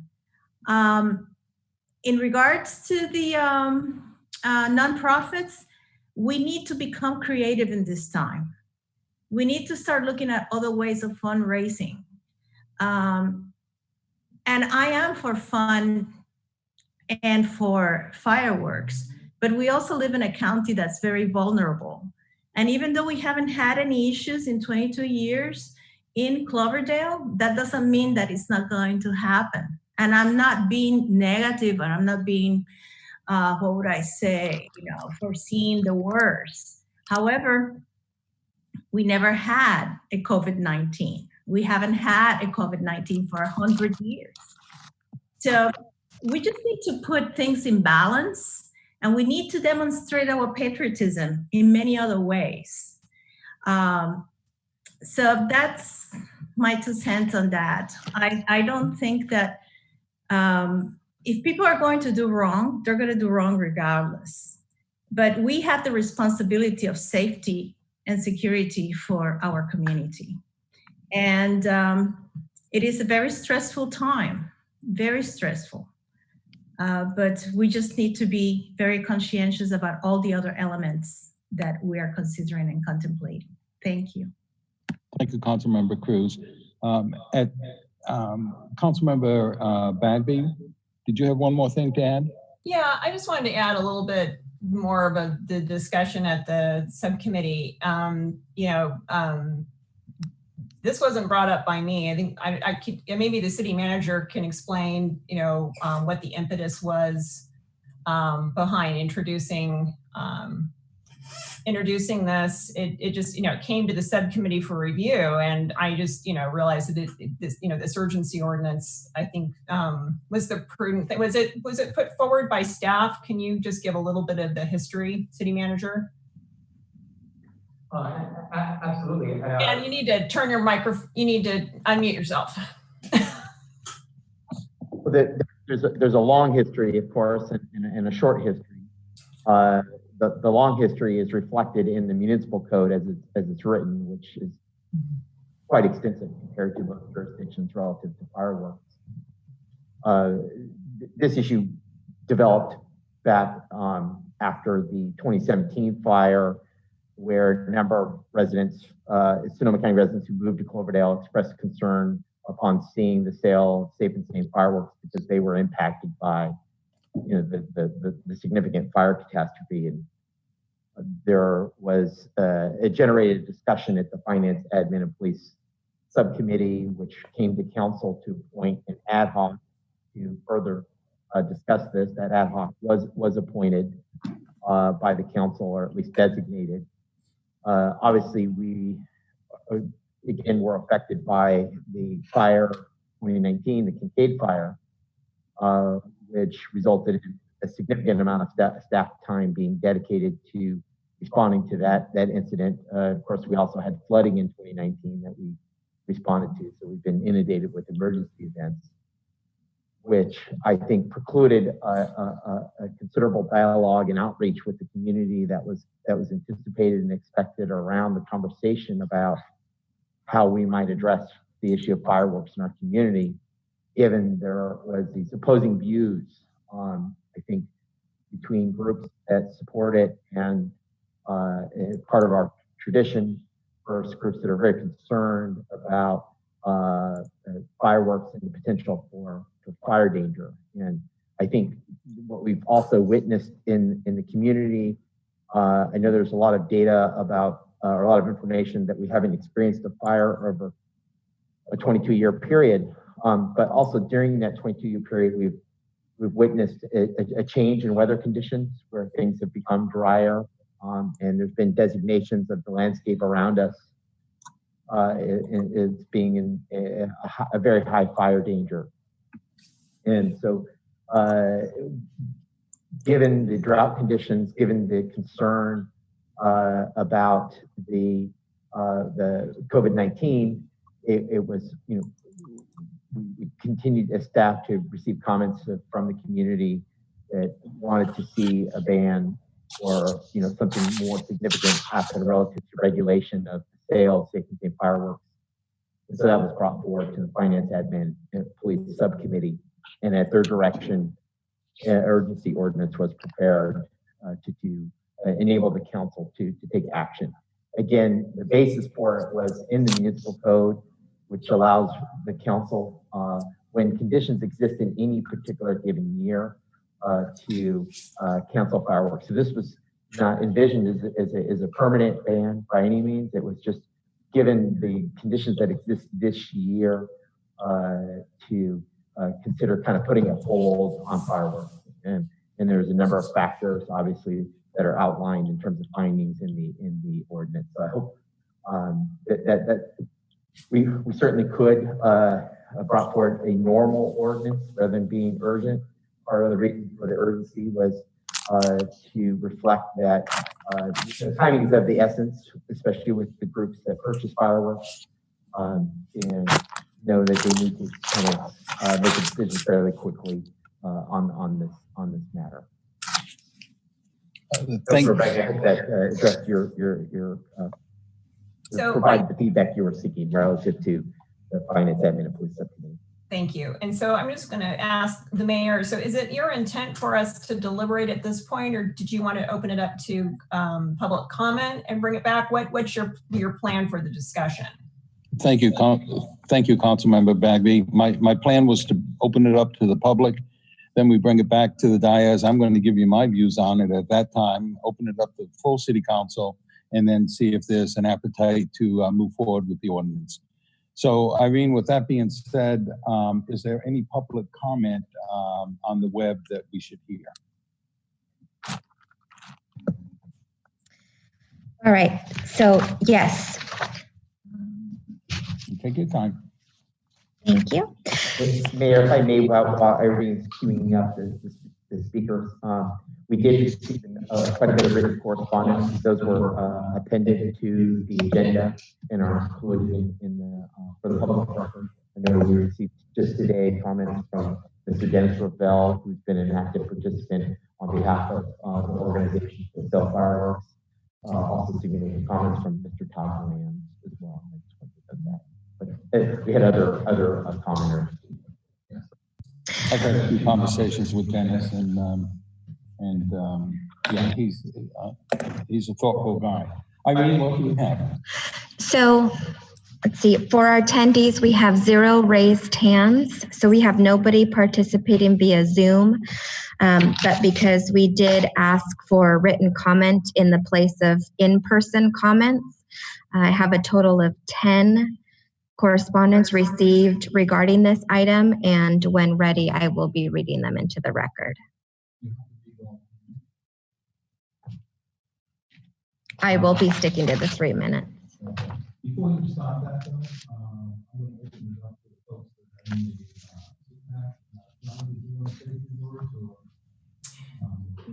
Gus, you need to unmute yourself. And I was also wondering if we could maybe take a short break before we dive into the reading. Okay. Can we just hear from John? I asked him if he wanted to come up and say something, and then we'll take a 5-minute break. Hi, I'm John Turner from the Lions Club. I understand the COVID-19 thing, and I know that throughout the years we've adapted to the city council's wishes when we sell fireworks. One of them is we don't sell anything that leaves the ground. Nothing flies in the air. And a couple of them were we were only allowed to sell fireworks for 4 days, July 1 through July 4. And we've done some serious controlling of people throughout those 4 days. And I think we can do that again. We definitely can do that at our booth and keep people away, or at least separated. Whether or not we can do it at, on a street corner is another issue, but people around this town know how much money we throw at this community for many things and how much effort we put into this community. And this is one of our biggest fundraisers. And I understand the fire issue, but again, if we're successful for 22 years, not having a fire because of our product, then I think this council needs to look at that and keep looking at it. And, that's just a big deal in my life. So, we will do everything we can do as far as the Lions Club or the VFW to keep this community safe. And, it's just something that we can do and something we will do. So, again, I understand the fire issues. The one thing I don't really understand, last week when the subcommittee met, the fire chief was not even in the program. I don't get it. If it's such a big deal about fire, then Jason should have been there. So, that's a big issue and a big question to me and to all of our people. But anyway, I hope you look at it and check it out and make the right decision.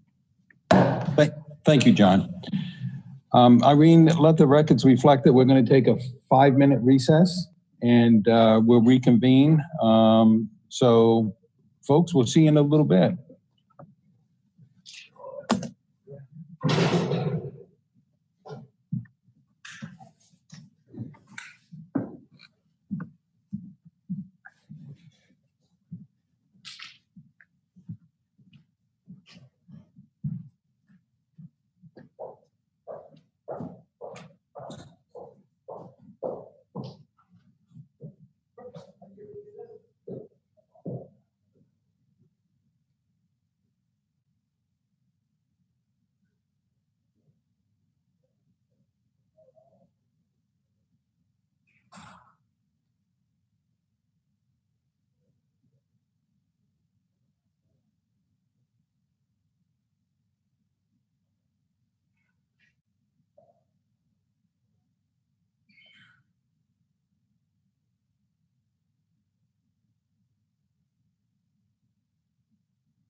Marta, are you with us?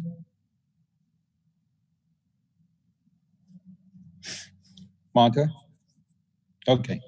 All right. All the council members are back, so we're going to go ahead and reconvene the meeting. Let's give a quick 2 breaths for YouTube aficionados. Oh, yes. I'm sorry. We're going to start in a couple seconds, okay? All right. All right, we're good. Irene, you have some reading to do into the records. Okay. At your leisure, do what you have to do.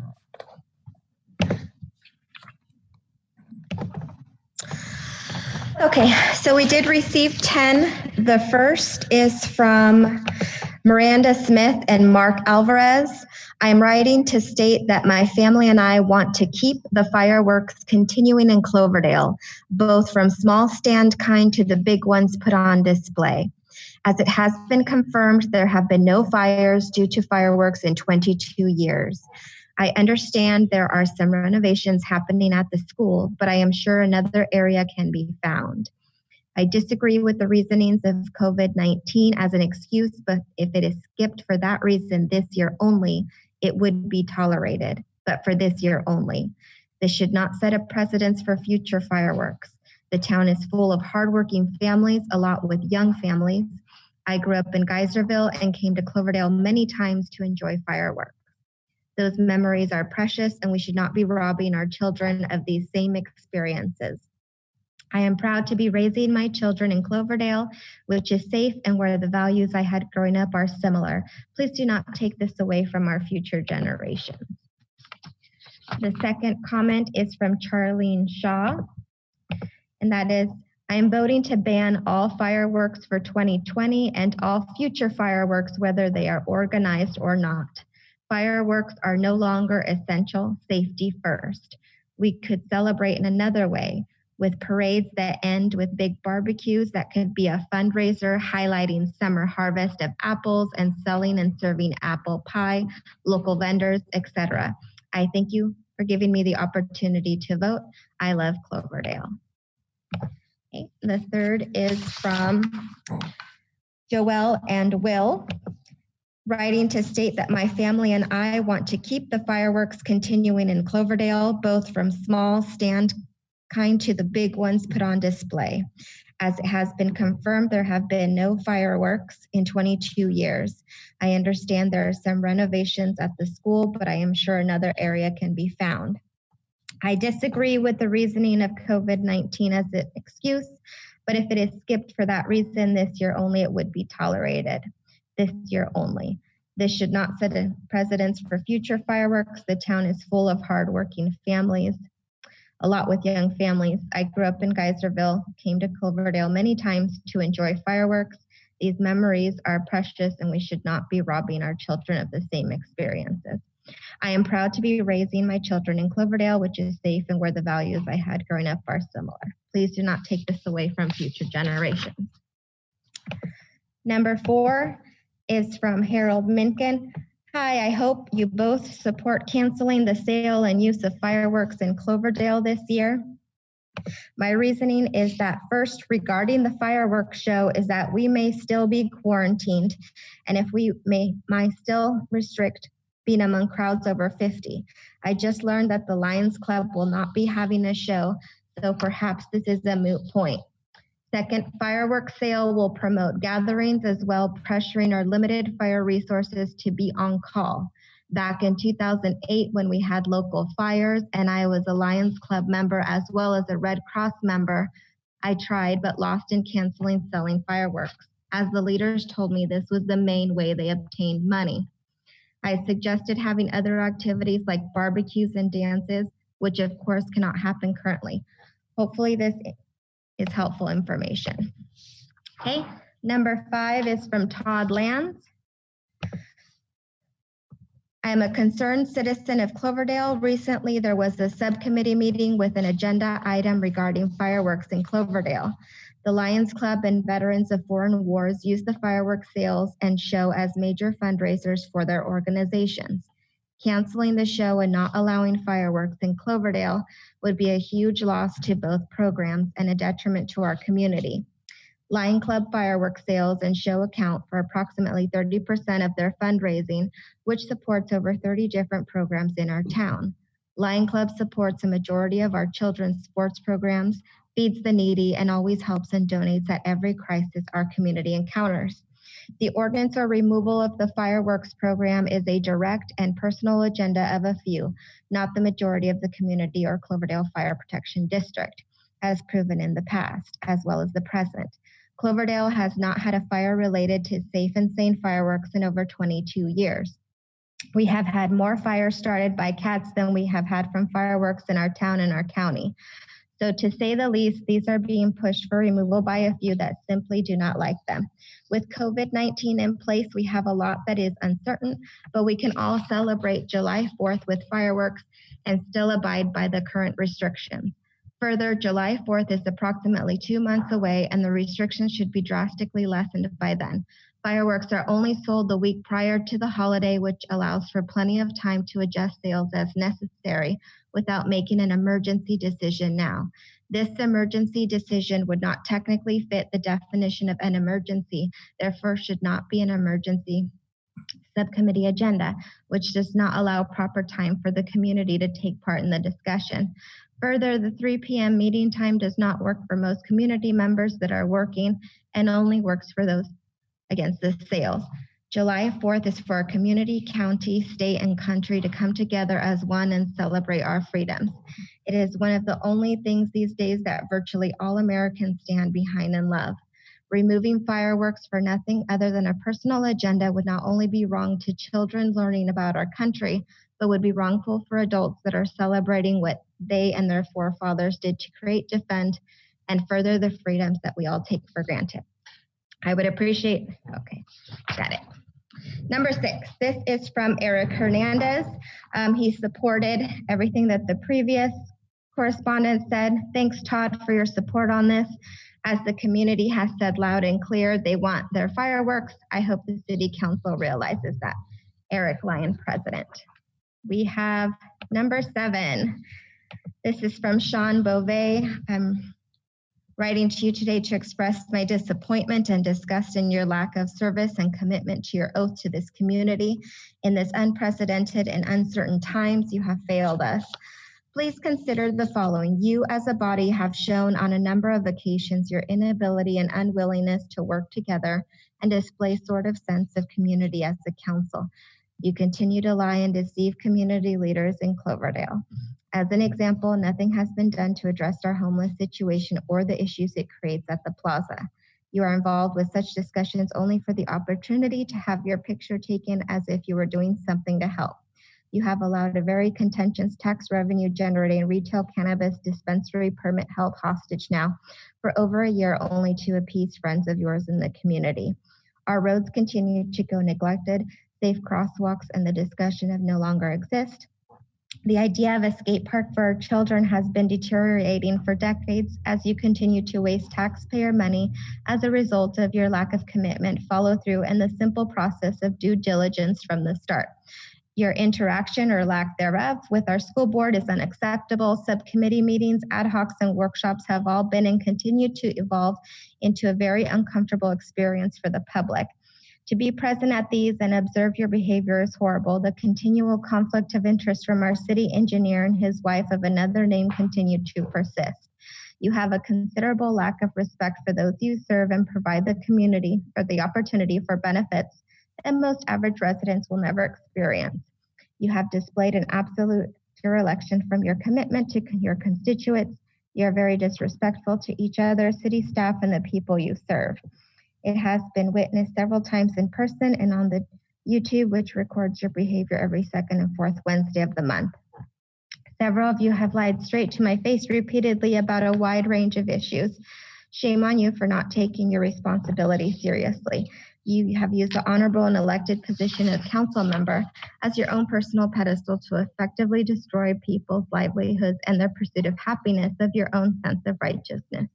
As you reserve time to attack the Lions Club and they're our biggest fundraisers of this evening, please consider simultaneously the City of Hillsburg is approving over $500,000 in aid to support small businesses. You have done nothing to support any business in Cloverdale. Even our nonprofits have received nothing from you. The safe and sane sale of fireworks support all of our youth programs, college scholarships, and our community when it needs any sort of assistance at all. The list of contributions this fundraiser has made is staggering. It has been debated and proven many times by many experts, including our own fire chief, who I noticed has been conveniently absent from these conversations. The safe and sane fireworks are exactly that, safe. Please stop using this position as your own personal device. Okay. And as a reminder, these letters are online and as part of the packet. So we are down to number 8 by Heath Blackwell. I, like many members in our community, are concerned with the subcommittee decision recommendation of eliminating our local fireworks sales even for 1 year.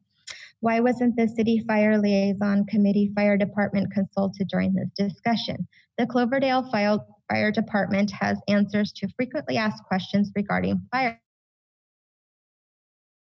fireworks. This recommendation is not decided on facts, but appears to be decided on personal agenda.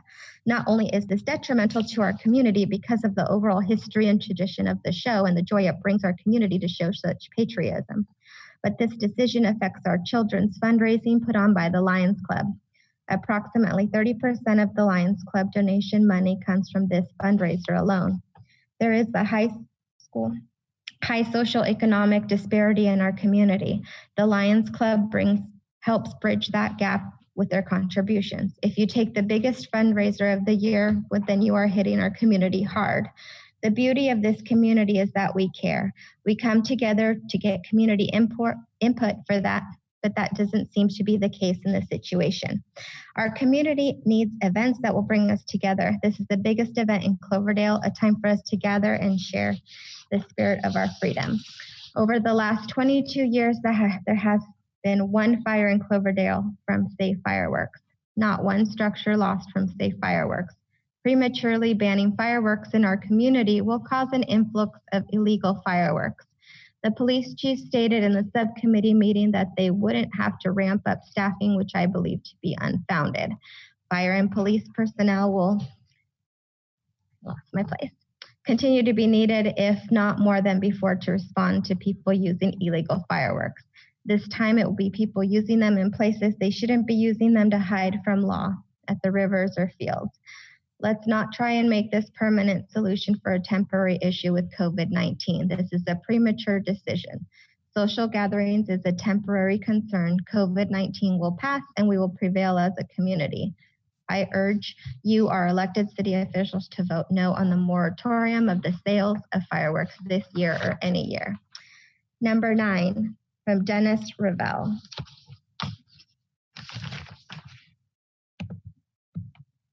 Almost there. Attached to his email, he has submittal to the members of the Cloverdale Finance Admin and Police Subcommittee meeting. So while I suspect the following effort is futile, given the promises made to the nonprofit organizations as well as the undersigned, which regrettably have not been kept in light of the fact that the current pandemic is being used as a justification for the proposed ordinance.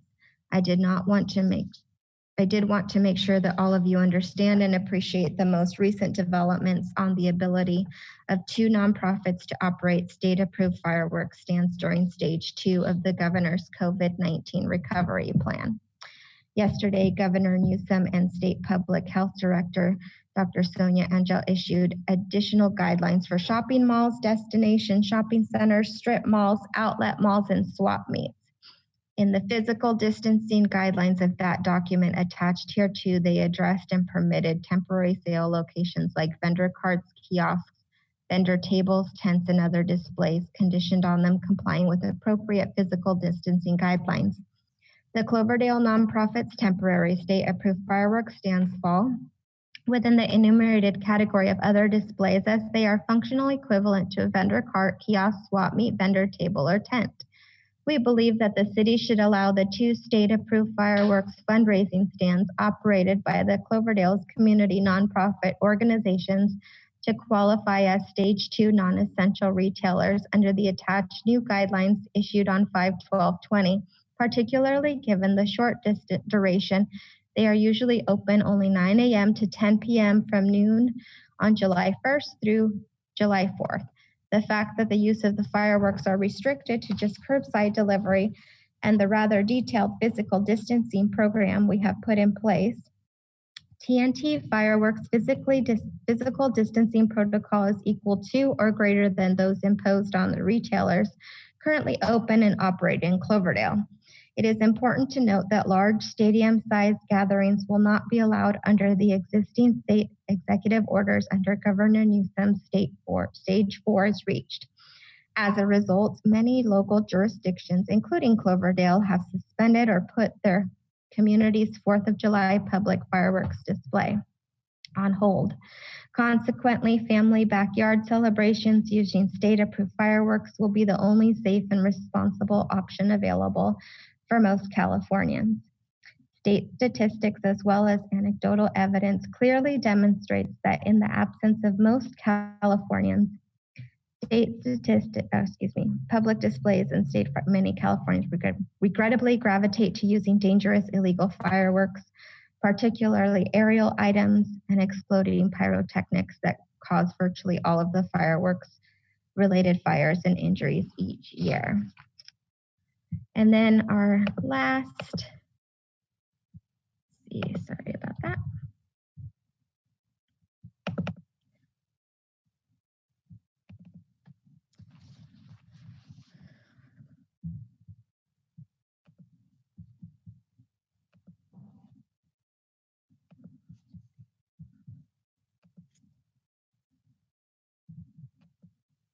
Sorry for the delay here. We had one from Cristina Lepe Duarte. And first she thanked the mayor for his work with the graduates and promoting the 8th graders. And then regarding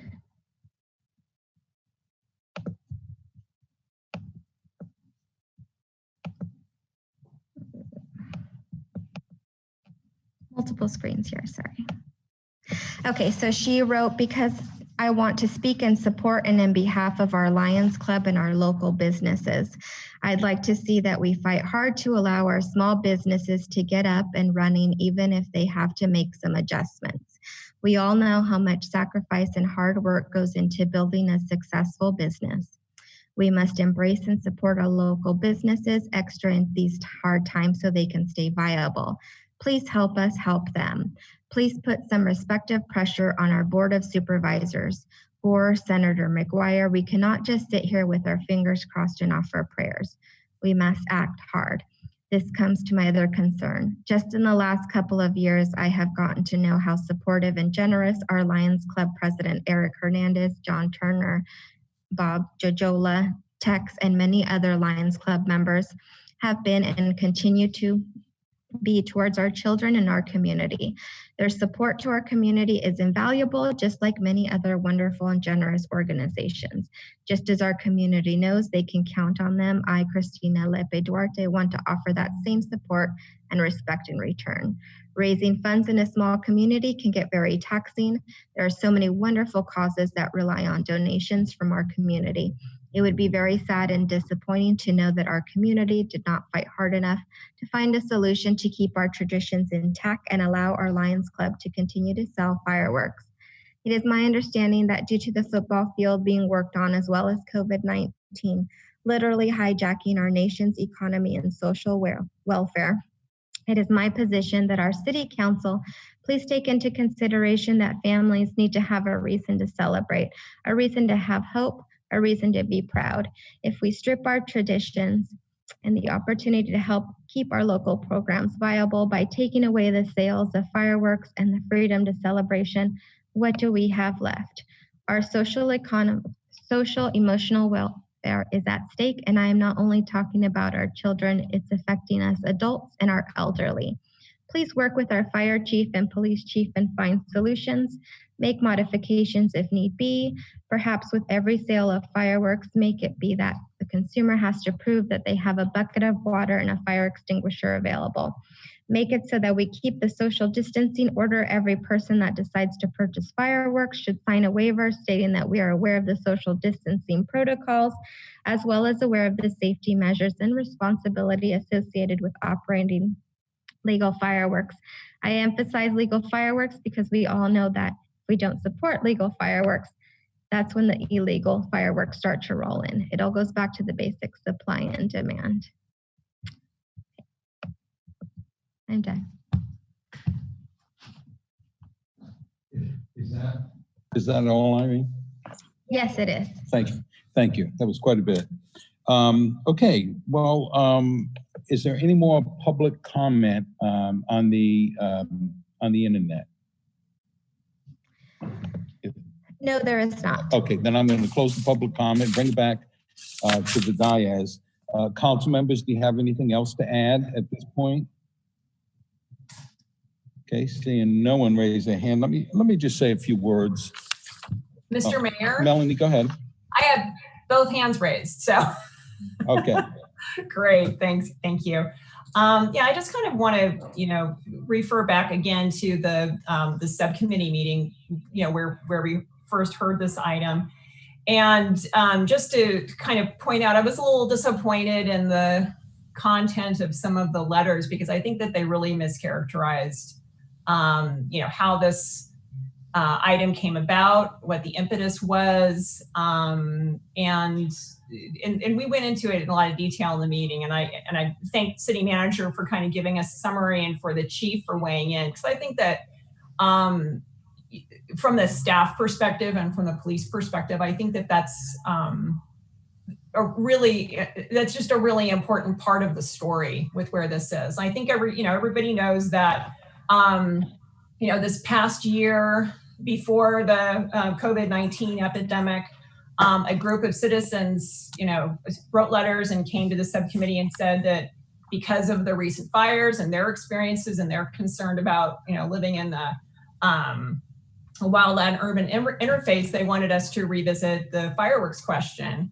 And at those early subcommittee meetings, there were lots of people representing different views.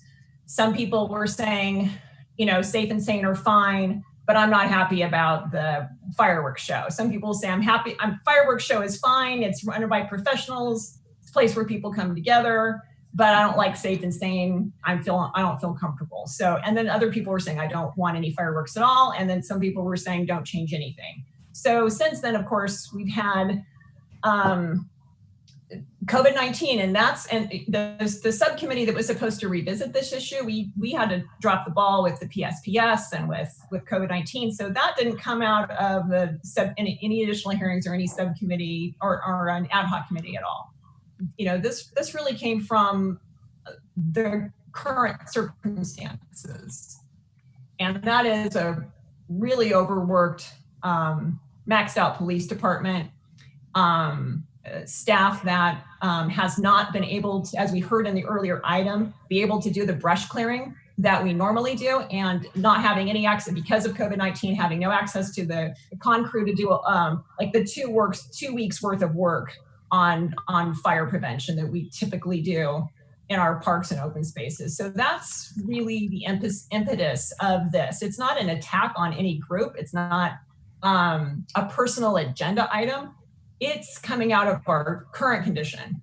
Also, I would just recommend that, remind everyone that the school district and the school board chose to change the turf in their field to artificial turf. And so understandably, they don't want to have the fireworks show damage that new surface. And so if you have a problem with that, go to them. That wasn't our decision. We had no input on that. On the fireworks sales for safe and sane fireworks, that is completely within the city's jurisdiction, and the buck stops with this council right here, right now. That is within our jurisdiction. The fire chief, the fire district, they have nothing to do with it because it's our municipal code. So that decision is up to us. And if we can't make hard decisions based on current conditions, we shouldn't be doing the job. I'm very concerned about this issue as a public safety issue and about maxing out our police department. I think that we have asked so much of them at this point that to add the additional burden of them, they're going to have to ramp up on the 4th of July anyway to keep an eye on everybody. But the fact is that safe and sane fireworks provide a cover for illegal fireworks. They always have, and they always will. And the only way to really catch the illegal fireworks is to make sure there aren't safe and sane. One of the other additional things I'm really concerned about, we saw with the opening of the parks recently, you know, when the order came down from the county to loosen access to city parks and open spaces, there was the order not to drive to a park. You had to walk there. Well, immediately, like the first day, there was a group of people who walked to the river park, parked at the cemetery, and they were all standing around talking to each other against the orders. Number one, they drove there. Number two, they stood around and had to be dispersed by the police. So we already know that when we loosen up the regulations a little bit, there are going to be hopefully a minority, but there's going to be a small group of people who are going to abuse the privilege. And what I'm really concerned about is if we do allow safe and sane and we say that it's going to be families only, that's not the way it works on the streets in Cloverdale. Everybody knows that. An entire street gets together and they pull their fireworks and they are, enjoying their, they're enjoying their beer or they're enjoying their drinks or they're enjoying their soda. Kids are going to be running around, and it's just unrealistic to think that we're going to be observing the regulations as they're going to be on 4th of July in that kind of environment. And to ask the police to control that, it's just rude. I don't know. I can't think of another word to describe it. We've already asked so much of them, and we're going to ask this in this environment. I just think it's incredibly short-sighted and not something I can conscionably support. As far as this being a really important fundraiser, these groups have had a lot of opportunities. They've been courted by their own members. They've been courted by the chamber to transition off these fundraisers. And they haven't taken an opportunity to do that. And that's a concern to me, because the trend has been, and so we're one of the last cities in Sonoma County to approve safe and sane. We're the source of them. People come here, they drive here, they buy them, and they leave. People come from Mendocino County where they're illegal, and they drive up to Mendocino County and they use them. I've been asked about it by other elected officials in other cities, and it's like, and they're asking me, when are you going to get around to finally banning safe and sane fireworks? Because they're a headache for our police departments, and we're really concerned. So there's the idea of just being a good neighbor as well. Cloverdale shouldn't be the source of, for illegal fireworks if you set them off in the city limits, but they're illegal everywhere else for miles around us. I think that sets a terrible precedent and a bad example. And I really reject the characterization that we're attacking, any organization. My father-in-law is a Lion, and he used to come to the meetings when he would visit us. When he would come to town and visit us. Unfortunately, he's in assisted care now, and he's not going to be traveling out here. But he loved coming to the meetings and joining in with the local Lions Club. And I don't know of anybody who has, insulted them or, tried to smear them in any way. So I'm really disappointed in some of the tone of some of the letters, because that's just not what's been going on. I think what we're really trying to do here is, number one, the buck stops here. We have to take responsibility because it's our ordinance. It's our code. And I think that secondly, I think our police department has done enough. And I'm supporting this for them, because it's all I have. It's all I have that I can do for them. And for that reason, I'm supporting this ordinance. I'm ready to vote on it tonight. If you want to drag this out and vote on it in 2 weeks, I'm happy to do that. but I don't see any reason to, because I think that we have to do what is right by our police officers. And with that, that's the end of my comments. Thank you, Mr. Mayor. Thank you, Councilmember Bagby. Anything else, council members? Okay, seeing no other hands, let me just say I a few have words. raised my hand on the computer. Okay, I'm here. I hear a voice. Yes, this is Marta. Yes, go ahead, Marta. I'm sorry. Yes. Well, there's one clarification that we need to make to the citizens of Cloverdale, and that is that the fire district is independent from the city of Cloverdale. And the fire district is on the mailing list for every committee meeting, every subcommittee meeting that the city holds. It is up to the fire chief and the staff to make the decision to come to these meetings. So, it's like the same thing as the Cloverdale School District. They're independent from the city of Cloverdale. They can choose to attend or not attend subcommittee meetings, other than the one that we hold and hopefully monthly now. So that's something that people need to understand. What are the rules and what are the jurisdictions and how it all works? Regarding the letters, I too was a little bit surprised by the tone, because all of us who are on council are here to serve the public, are here to serve the community. And I was very personally offended by someone who wrote to me and said that to do some good for Cloverdale, said be a positive in our community. If anybody has been a positive in this community, it's me. And I'm going to continue to be a positive in this community, either it's with fireworks or without fireworks, with COVID or without COVID. And we need to keep in perspective that we're not here to please anybody. We're here to secure the safety of our community. And we're not here to impose rules. We're just here to make a direction for our safety and the future of this community. It's not about here and now only, it's about here and now and later. So that's my comment on that. I'm ready to vote on it today. It could drag again for 2 weeks and I'm still gonna think the same way, because I'm all for safety of our personnel, which includes the police department, and for the safety of all citizens of Cloverdale. Thank you. Thank you, Councilmember Cruz. I'm going to go ahead and just say a few words on this, and then we can bring it for the motion. I don't think anyone can dispute the good that the Lions Club does for our community. I mean, my goodness, if it's not the toy drive, it's Santa Claus in the plaza.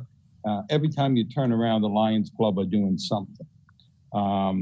And to address fireworks, illegal fireworks are illegal fireworks. It doesn't matter whether we sell safe and sane or not. The illegal ones are still illegal. I'm inclined to support this resolution that sits in front of us this evening. And let me tell you why. I am a big supporter of fireworks. And come next year, I'm hoping we have our fireworks. I'm hoping that COVID-19 is behind us. But this year, I have to step back and take a pause. Our staff is definitely overworked. The police department to handle this on top of everything else is just going to drain them. From a medical standpoint, I don't want to see us sending ambulances down to emergency rooms that are trying to treat folks that may have COVID-19. The weed abatement is a big thing for me. We were unable to do weed abatement. The weeds are all over town. It wouldn't take much to spark one. The social distancing, how do we do that? I don't know about you, but in my neighborhood, after the main fireworks show, everybody comes home and they go out on the street and it's a big block party.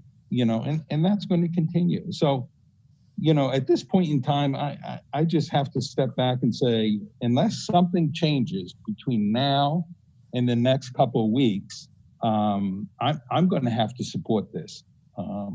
And I'm more than willing. I know I talked to Sam a little bit, and I know he said that any fireworks that they order, if they don't use them, they can return them.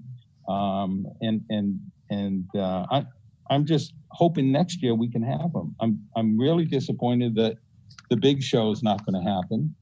I understand that, but I'm a supporter of fireworks, and I think at some point this city is going to have to come up with putting the question to the voters. It has to be a ballot initiative. Do we want fireworks in our community or don't we? I'm a big fan of them. Next year I'm going to support it, but this year I'm going to take a pass. Marianne, did you have your hand up? Yeah, I did. I do agree that the social distancing thing and the fact that we can't have large groups, it was a no-brainer that the big display, you can't have a bunch of people laying out on blankets in the middle of the field. There is a field over there that is the baseball field as opposed to the football field, or vice versa. So the high school area is not out of the question for next year for the big event. I like that, but I agree that would have been impossible. I disagree about the safe and sane fireworks. Maybe it's more prevalent in my neighborhood, but I've never had a problem over the years with the safe and sane that aren't like bottle rockets, M80s. But in my neighborhood, there are a lot of illegal fireworks. And I think what we're going to do is, if we completely eliminate the safe and sane, then we are going to see a huge upturn and uptick in the illegal fireworks. I'm sorry that it may be a little bit of a strain on the police department, but I think if we talk about this and work it out, that there is a possibility that the Lions Club themselves could do a little bit of a go through some of the communities and driving, and then let the police department know if they see anything. The safe and sane fireworks are pretty friggin' boring as far as I'm concerned, but I like big fireworks. So I hesitate to, I know I'm gonna lose this vote. That's really obvious to me, but I disagree. I think that the safe and sane fireworks, there's nothing wrong with them. If they don't get them from the Lions Club, they're gonna get them from somewhere else. So what difference does it really make? It makes a difference in that people will actually buy the little worms that glow and blow up and stuff. But that's my feeling. So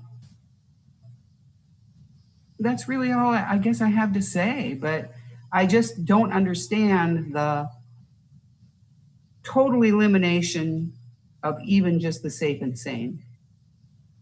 Okay, well, thank you, Marianne, and I agree with you. Safe and sane are safe, and I like them, but we're talking about just this year. So from my standpoint, like I said, I'm going to have to support it. I'm just too concerned about social gathering, and just the burden that it's going to put on our staff. And hopefully the police department this year, without the safe and sane, would be able to crack down on some of the illegals and not just slap wrists, but actually write out a citation. So council members, anything else for the good of the cause before I bring this to ask for a resolution? Sure. I'd like Members to of the public, anything? Irene, anything?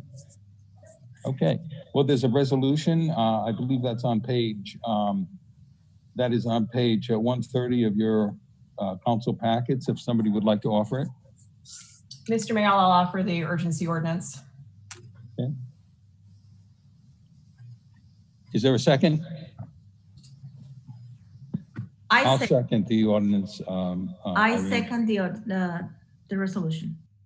Councilmember Cruz seconded. Would you like to offer it by title only, please? I'll offer by title only, an urgency ordinance of the city of Cloverdale finding that conditions exist which necessitate the prohibition of the sale and discharge of safe and sane fireworks for the year 2020. Irene, could we have a roll call, please? That was offered by Councilmember Bagby, seconded by Councilmember Cruz. Councilmember Brigham, No. Councilmember Bagby, Aye. Vice Mayor Turner, No. Councilmember Cruz, Aye. and Mayor Walter. Aye. And once again, I want to reiterate that it's only for this year. And if I may, Mayor, I'm sorry to interrupt. I'm just double checking. If I could have a quick break, Mayor, I'm double checking the requirement of the approval of an urgency ordinance. Okay. Can we move on to the next item, Jose? Yes, that works. And if we could come back to just kind of clarifying this item, or we could just go to the next one and then come back to this one, that would be great. Okay, thank you.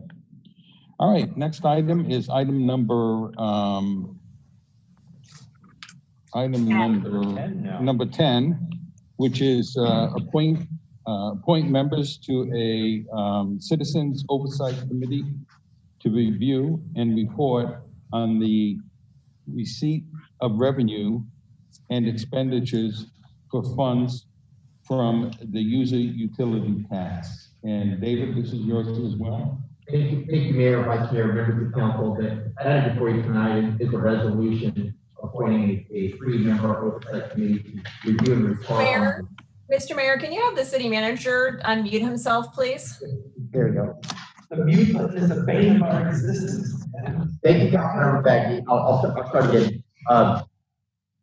Good evening, Mayor, Vice Mayor, members of council. The item before you tonight is a resolution of the City Council of the City of Cloverdale appointing a 3-member oversight committee to review and report on the receipt of revenue and expenditure funds from the utility user tax.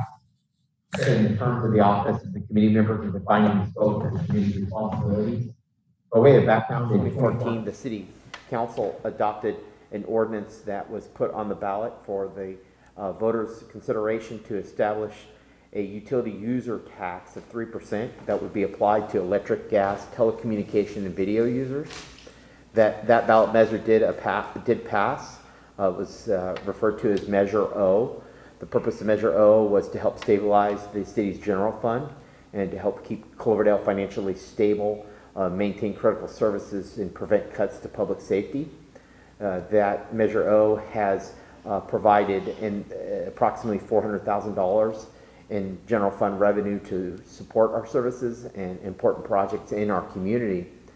The ordinance that the council adopted did establish a requirement to appoint a 3-member committee to review and report on the receipt of revenue and expenditures of funds in year 5. Again, this measure was originally adopted by the voters in 2014 and became effective in 2015, so we are now in year 5. The purpose of establishing this committee would be to report and review and report on the receipt of revenue and expenditure of funds, and to provide a report to the council as part of your budget deliberations and considerations in 2020.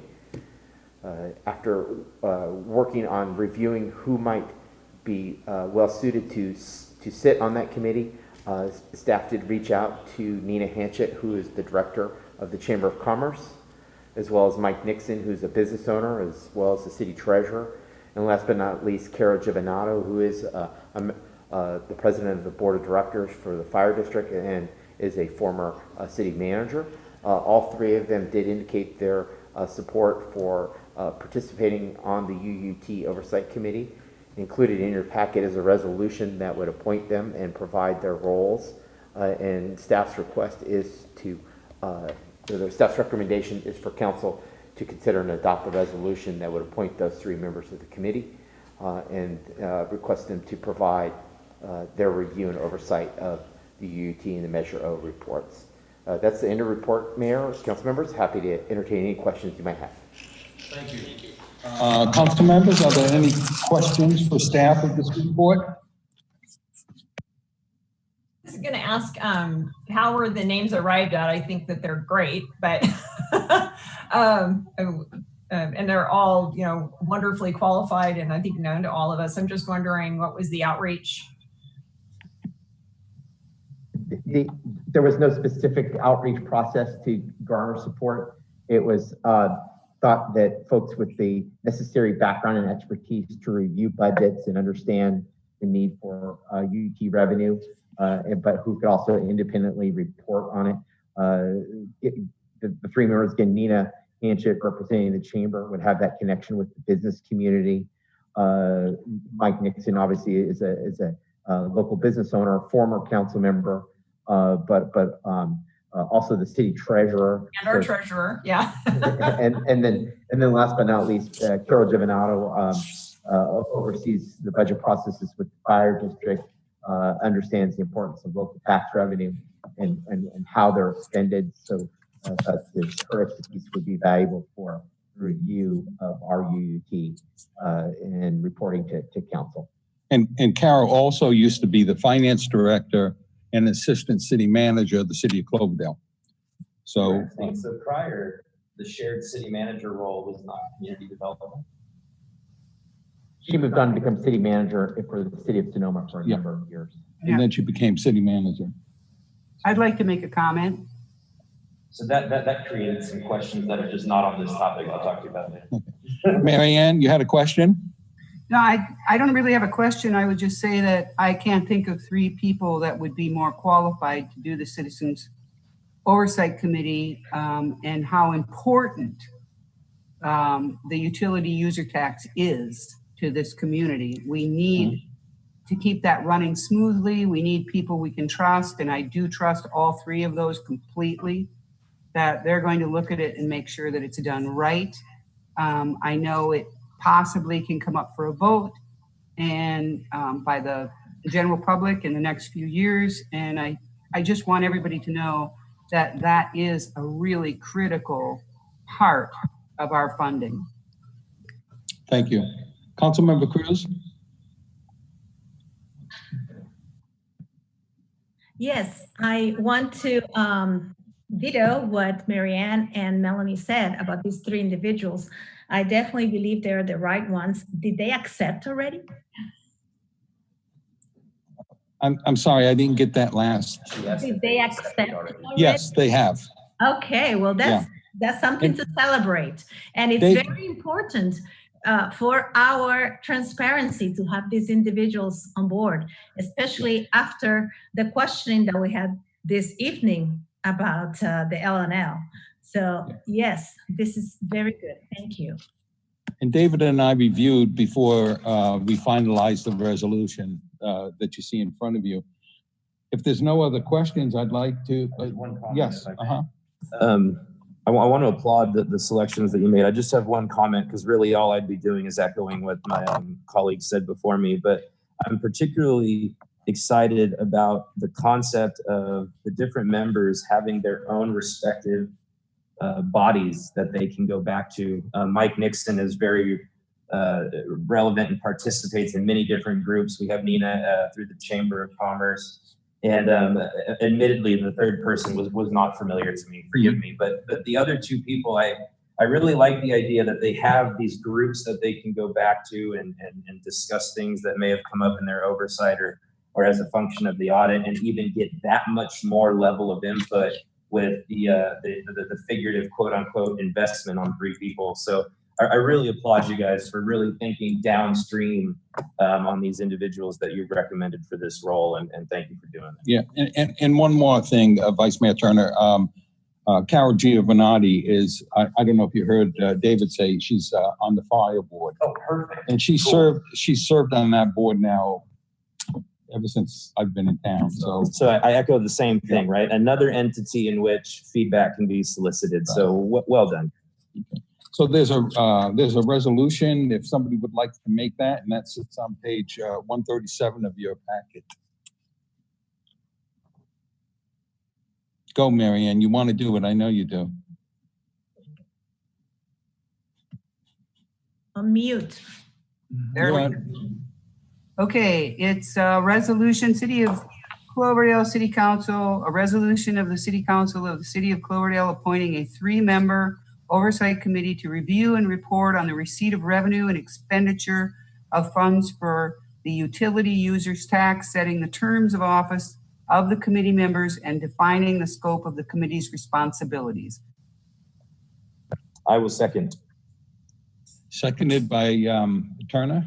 Could we have a roll call, please, Irene? Councilmember Baxby. Aye. Vice Mayor Turner. Aye. Councilmember Cruz. Aye. Councilmember Brigham. Aye. And Mayor Walter. Aye. Yeah. Okay, Jose, let's jump back to item number 9. Did you have anything you wanted to say?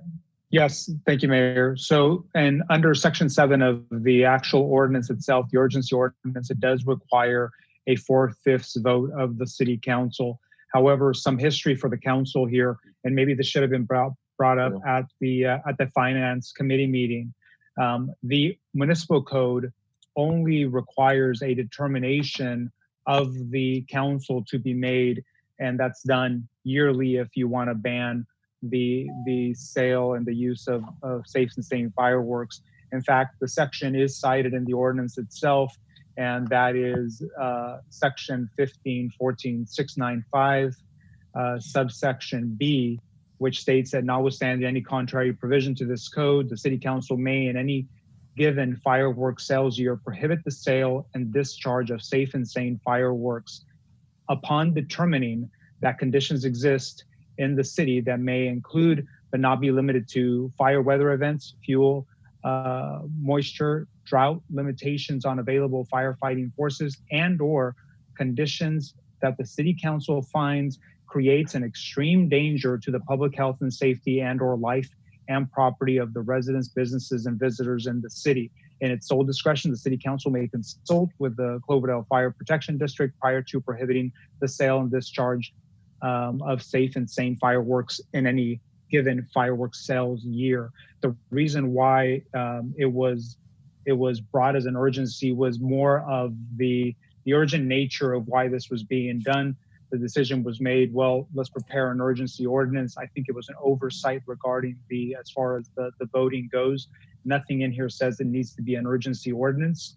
That was just something that staff in consultation with the City Attorney's Office decided, well, we could do an urgency ordinance. In fact, it could be a resolution.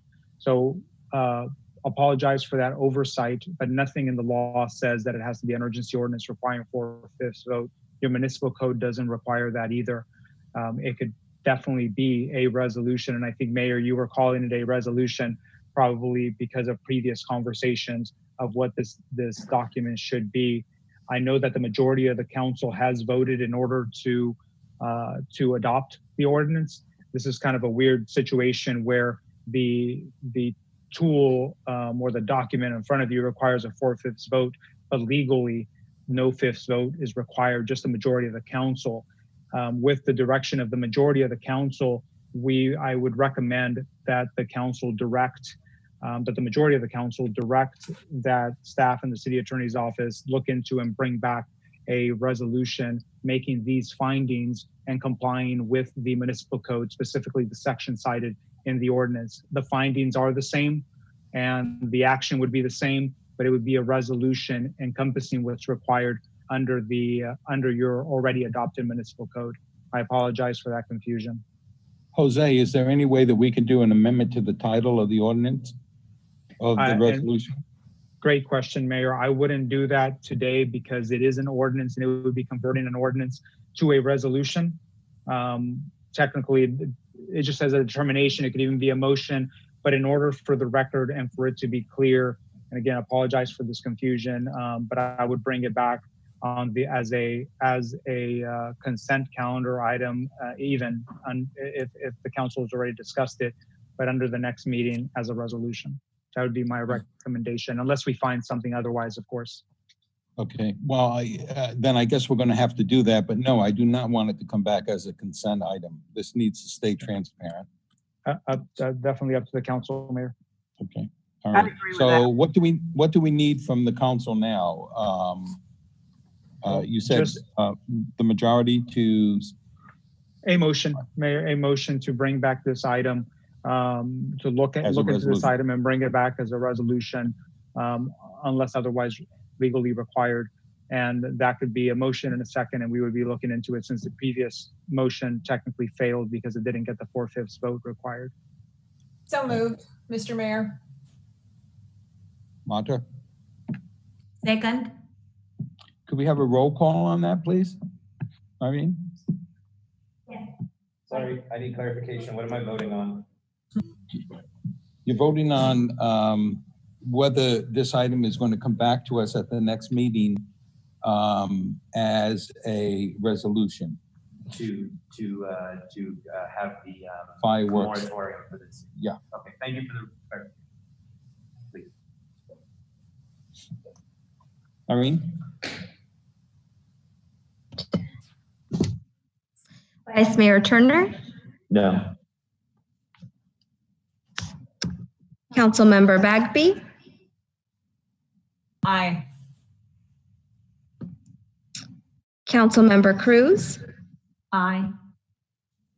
Councilmember Brigham, No.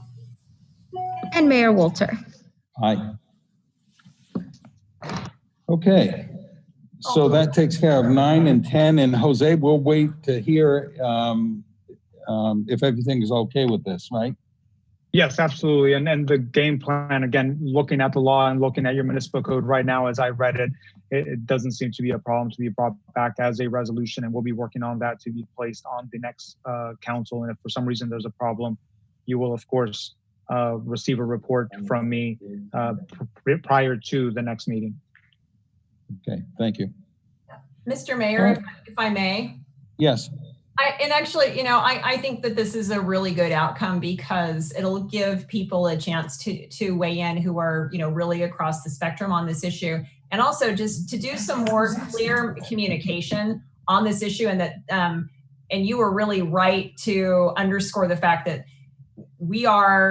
this is for this year only. And it's because of the emergency conditions. I think maybe a lot of the public is not aware of the inability for our grounds crew to get out and address, the issues with brush. They don't realize that the con crew is not, how much work the con crew really does on clearing brush and making this fire safe. And also, unfortunately, reading the headlines as they pop up on my screen, the PD is just put out an article about how Governor Newsom is vowing to add firefighters as a ferocious wildfire season looms amid the pandemic. And that's really the environment in which, we're discussing this topic. And it really is just for this year. It'll give some more time for people to weigh in and understand it's just for this year under current circumstances. And then, of course, I agree. I think that at some point, this is going to have to be either a ballot measure or, in California, because of the wildfires, we might possibly see the end of private fireworks sales anyway, because this is a very quickly evolving issue. So I think over the next year, we'll be able to have a robust debate about the issue. But I think, revisiting this in 2 weeks, I think it's going to give people more of an opportunity to weigh in. And I think that that's a good thing. Thank you, Councilmember Bagby. Councilmember Cruz? Yes, I also want to emphasize that all that we're looking for is balance in safety and looking at what is best for the community. At the same time, we do not by any means undermine the efforts of the Lions Club and all the nonprofits in this town. I was participant of a fundraiser with someone just this week. And tomorrow we are handing the money to the senior center and the food bank. I mean, that's what we're all about. Coming together as a community, regardless of differences of opinion, and working towards resolving the problems that our community faces. And in order for us to be resilient, we need to behave in such manner also, meaning we need to be able to understand the issues and not become passionate one way or the other, and try to listen to each side. And that's what we try to get here, to be balanced. That's all. And once again, thank you. And I don't have to be a resident born and raised in Cloverdale to appreciate this community and to work for this community. I work for this community because it's my community, and I believe in all that could be offered here. So thank you. Thank you. Council members, anything else before we move off of this topic and on to council reports? No. Okay, I'm sorry, it's subcommittee reports. So why don't we start with finance, administration, and police? It looks like that next meeting is June the 2nd. It's June the 2nd. And any questions about any of the topics that have come up? You got my, I'm assuming you had a chance to review the minutes. Are there any questions? Nope. Good job. Okay, planning and sustainability. The next meeting is June the 16th. The topic that's going to come up is 6 acres, water district, which is becoming somewhat of a nightmare, to put it nicely. And that's it for that. Public Works, next meeting, May 26th. Who's the chair of that? You're still Mike. Yes. Okay. Yes, that is correct. And the agenda will be coming out soon. Then with the school and city subcommittee, we met right before Jeremy presented his resignation.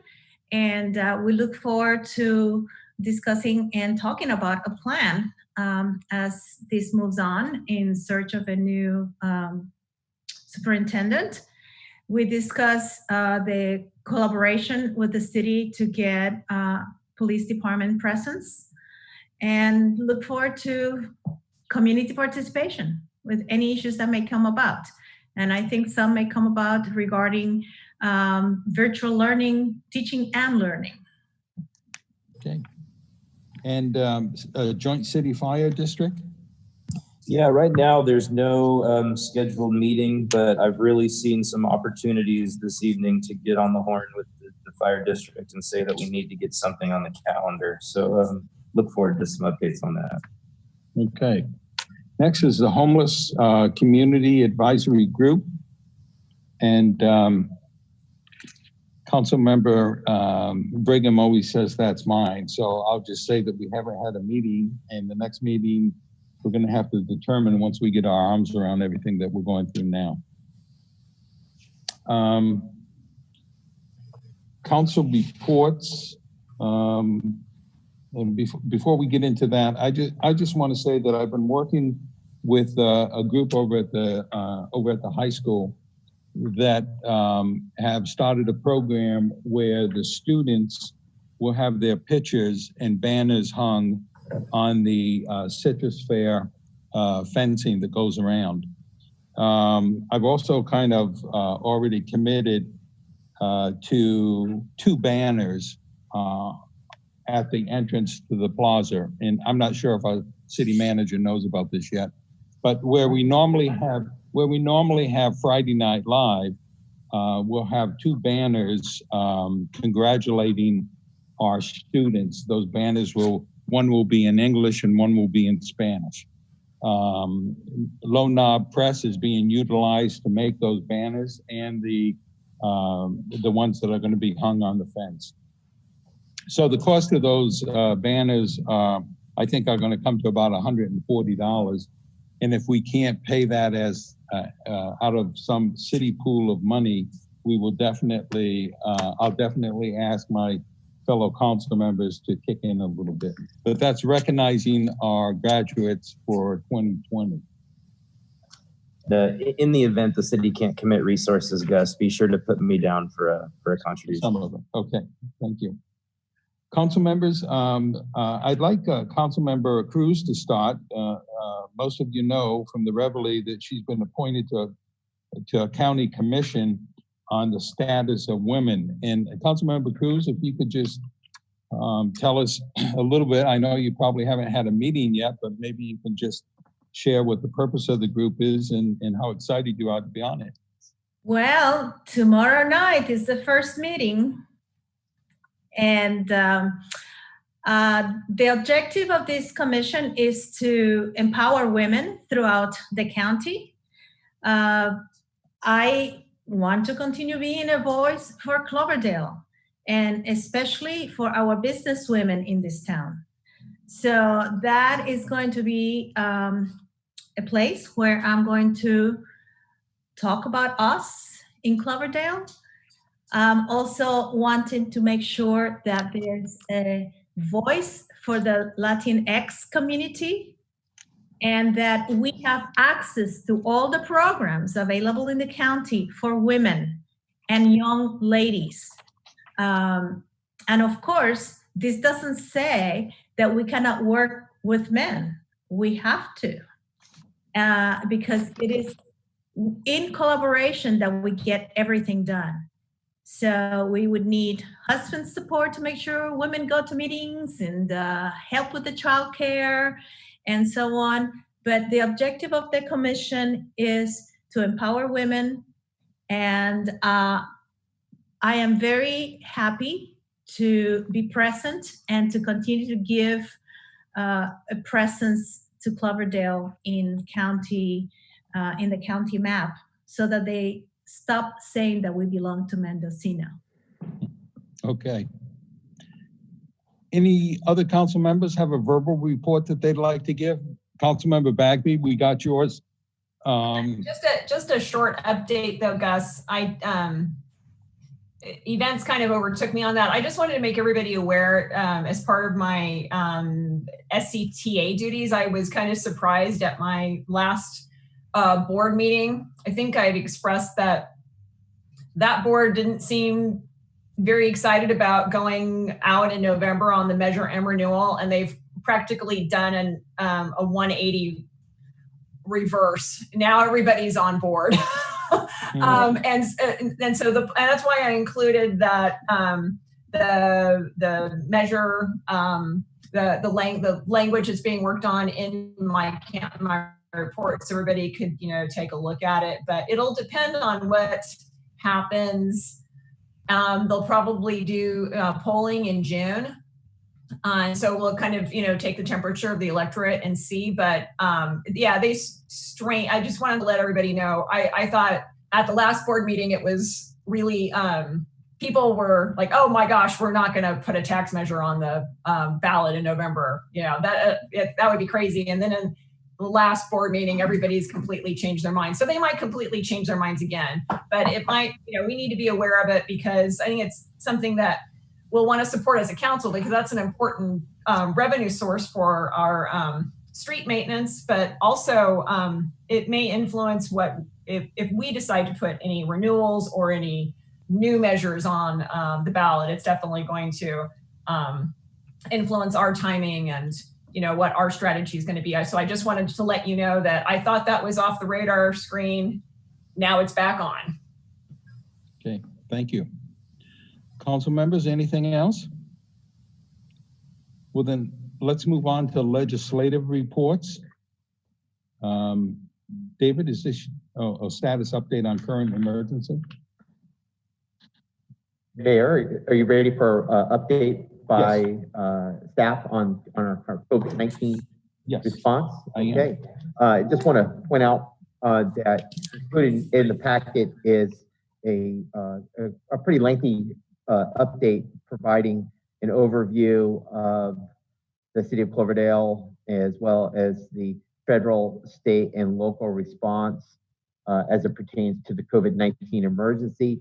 What we've done is kind of give a rolling update so you can see the changes from over the last 3 council member meetings, where we initially prepared this report. So I'm going to just touch on some of the key changes since the last meeting of the council on April 22nd. The COVID-19 emergency is something that requires constant monitoring, and staff and myself are constantly reviewing and modifying our response in regards to the actions that are being developed very quickly relative to COVID-19. It seems like there's new developments almost every day. Starting with the federal government, we just heard today that the House released what's referred to as the HEROES Act. It's HR 6800. This is proposes a $3 trillion package, which includes $375 billion in funding for local and county governments on a 50-50 split. This is intended to address the significant need of local communities like Cloverdale to reflecting the economic impacts of the ongoing emergency and the loss in revenues that we are experiencing, both in terms of sales tax and TOT, but also the expenses that we're incurring in terms of responding to this emergency. That obviously has to be pushed forward to the Senate, and the Senate will have to consider it. I'm not sure the Senate's going to take action quickly. I'm sure they're going to debate it. There's going to be a lot of discussion about the bill, but that's a major development on the legislative front at the federal level. And we also continue to track the implementation of the CARES Act that was previously approved and signed by the president, which provided emergency relief to families, businesses, and local governments, and trying to ensure that the county and city governments receive a portion of that funding to help aid our response again to COVID-19. We have put in letters to our governor, particularly through our legislature and our senator, the state senator, requesting that the governor allocate some of the CARES Act money that went to the state to non-entitlement jurisdictions, get provided to cities to again help us with our response costs relative to COVID-19, which we know every day is going up. So anything we can do to further support for that funding, I think it's critical to help bring those dollars back to our community and help offset the costs and expenses that we are undertaking. One of the key developments at the state level is the development of a 4-phased approach by Governor Newsom, which he's outlined both in his press releases and his daily updates. We have since moved to phase 2 of the 4-phase plan, and with that, we're starting to see the reopening of businesses. And just most recently is today, seeing modifications to allow for additional retail opportunities, especially those that can meet the physical distancing requirement. And we will continue to see a push for the economy to continue to be open. In fact, I just received a request from the county executive officer to sign on to a letter in support of a modification to allow for Sonoma County to seek a waiver because of the relatively low number of coronavirus cases in Sonoma County, to allow us to move further into that phase 2 provision that has been set by the governor. That's something I think we're going to anticipate pursuing here locally in Sonoma County, and we'll have to look at whether we want to sign on to that letter.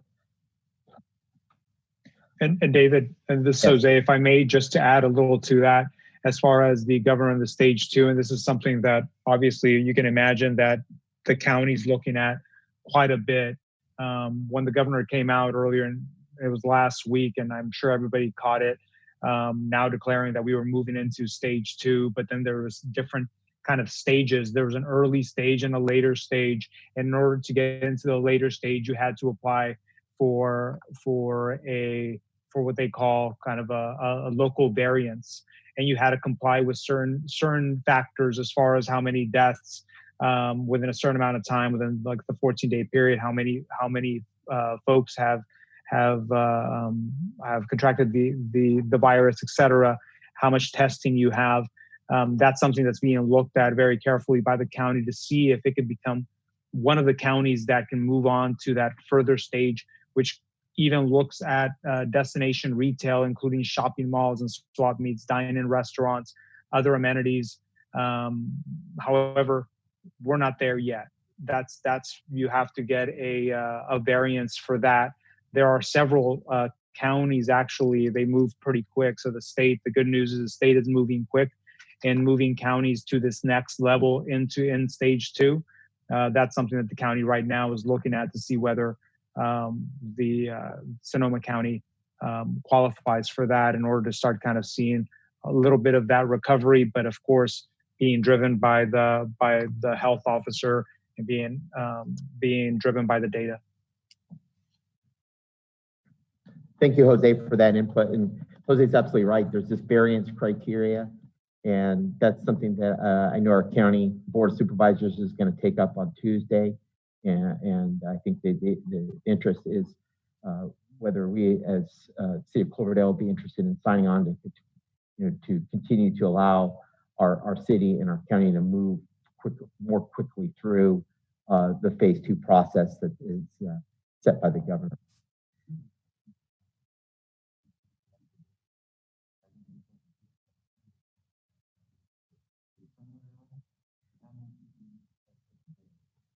That's correct. And our county health officer has reported that we're now up to around 900, the capacity to test 900 per day, where when we originally started the testing process for COVID-19, we were at about 150 per day. So with the implementation of the state testing labs and stations within the county, as well as ramping up private testing through healthcare facilities and then the county facility, we're now at that 900 daily test capacity. So we've really increased that. Unfortunately, we did have another reported death this week, which it changed the number of deaths in Sonoma County from 3 to 4. And so that's one of the criteria is no deaths within the last 14 days. That you normally would have to meet to move forward in the phase 2 process. But again, given the other data that's out there in Sonoma County, there may be a reasonable case to make a request for a variance. In terms of Sonoma County, we're now seeing approximately total cumulative cases of 330.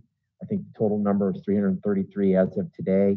In terms of statistics, is about 50% of those reported cases are between ages of 18 and 49. So that's somewhat different from what you hear reported in the news. You often hear it's the cases that are affecting folks that are maybe 65 and older, but here in Sonoma County, 50% of the cases are in that age cohort of 18 to 49, and not quite 50% of those of the number of affected, but a pretty significant percentage are of Latino heritage. So there seems to be a disproportionate impact of COVID-19 on the Latino population. Right now, we're of the 330 cumulative cases, there's about 161 active cases. We saw a big jump just yesterday, and I think that's related to testing. One of our largest number of cases, our largest number of jumps in any one day. In terms of the total number of cases in North County, which includes the area north of Windsor, so Windsor, Healdsburg, and Cloverdale, and the unincorporated area, there's tracking about 23 cases out of the total cumulative cases. So still relatively small, but the number of tests have jumped up to almost 11,000 in our county. So we're seeing a large number of increases in the testing data.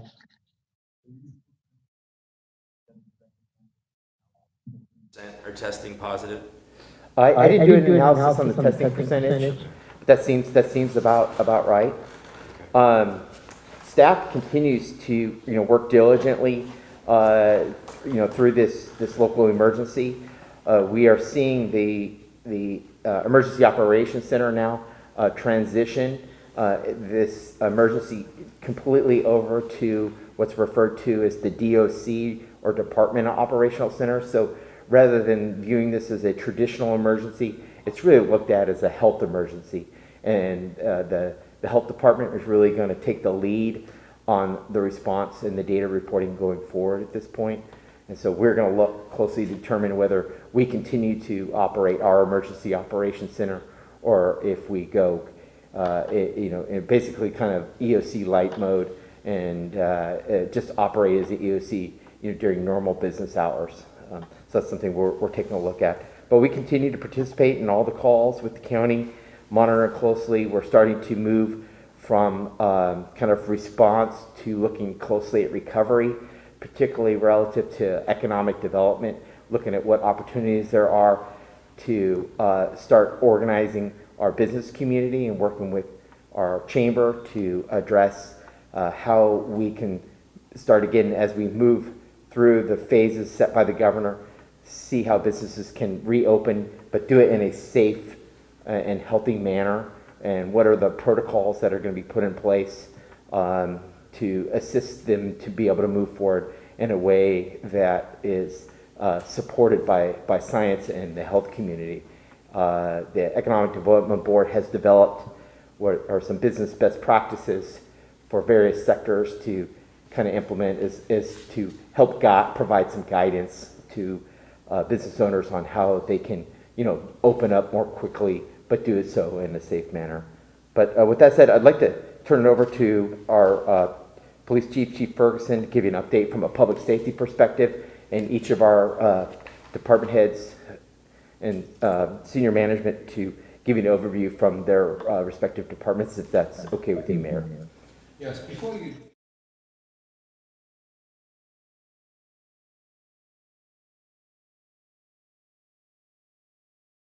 deaths before allowed to open, and I understand the supervisors are looking at not doing that. But what happens if, like, on the 16th day, all of a sudden there's a death? Are you back to ground zero again? Do you have to shut down till you go another 14 days, or is that just a moot point for us to even think about? Well, I'm not absolutely clear what would happen if you do experience a death, if you would revert back. But I think the intent was to have a little bit of a sliding scale, so that if and as some interest has been that, or there's some concern that with reopening we may start to see an increase in number of cases. So if needed, we can scale back within that phase to start kind of closing back up, if you want to call it that, or removing some of the what otherwise might be allowable activity. Jason? So one of the things that I think is worth considering in this space of what it looks like to go 14 days without and what could happen thereafter. I'm led to believe from our county health officer that if we are able to staff up the tracing aspect, where there are individuals who will actually go and try and trace where you contracted COVID-19 from, if we can hit a certain parameter that allows you to meet criteria, that if you were to incidentally have a death, now I don't have this on authority, but the way I was kind of understanding is if you were to incidentally have a death, but you have the methodology in place to trace where the positive test came from, then you could still be allowed to operate at a level 2 environment. Yeah, I think that's right, Vice Mayor. I mean, part of what we've done through the pretty strong compliance with the shelter-in-place order is we did a pretty good job. It worked, but it also bought us time to implement the quarantine process, the isolation process, ramp up the testing, and now we have the track and trace, so that you can really seek to isolate those individuals that come in contact or are affected by COVID in some way. And that's kind of a best practice, if you will, in from the health perspective is really to isolate folks so that we're not targeting everybody. We're targeting those populations of folks that maybe come in contact with someone that's COVID positive. Thank you.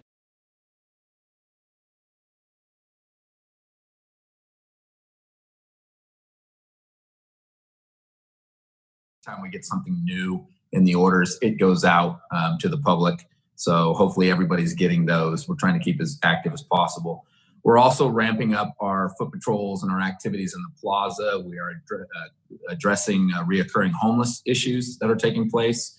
And I believe we have already issued citations, and we're in the process of, having those violators, whether it's social distancing or municipal code violations, removed from the park for those violations. And I'm comfortable with doing that. So we are taking a very proactive approach there, and we'll continue to do so. We've done UTV patrols, myself included, out on the railroad tracks to deal with homeless and trespassers out there. Spent most of the day yesterday addressing those situations and doing our best to get a handle on that with everything else going on.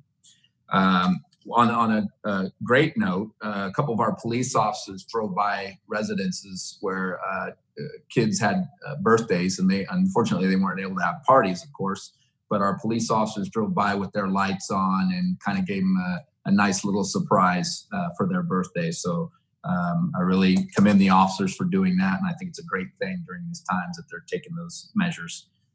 As far as our response to COVID call statistics from April 20th to May 11th, we've handled 58 calls, issued 9 separate warnings, and we had 7 different incidents in the open space and 7 different incidents in River Park, combined with everything else that goes on, COVID-related people we contact. But that's all I have to report for now. Thank you.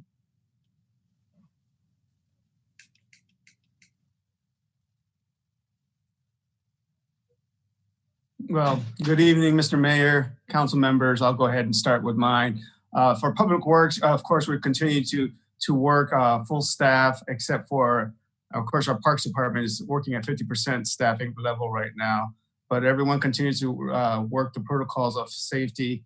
And I just want to give a shout out to Eric Jensen in engineering, because he's doing an extraordinary job managing the construction that's happening out there right now. As you probably drove through town, see a lot of construction projects, and Eric's got eyes on them.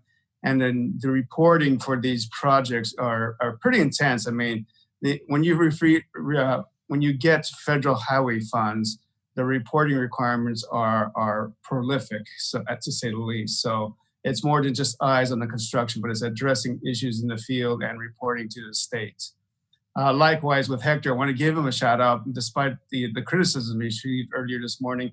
I think he's doing a phenomenal job myself with all the landscaping required downtown, at the parks, and everywhere else.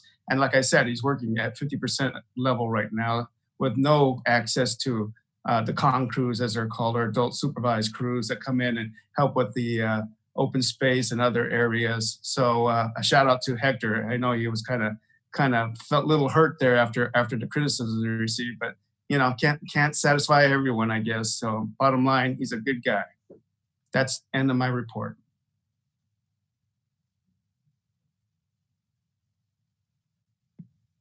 Sorry about that, Mark. We know Hector's a good guy, and yeah, we all take a lot of heat in the kitchen, and we understand the challenges he's up against. So hopefully he knows where we have faith in him. So, okay.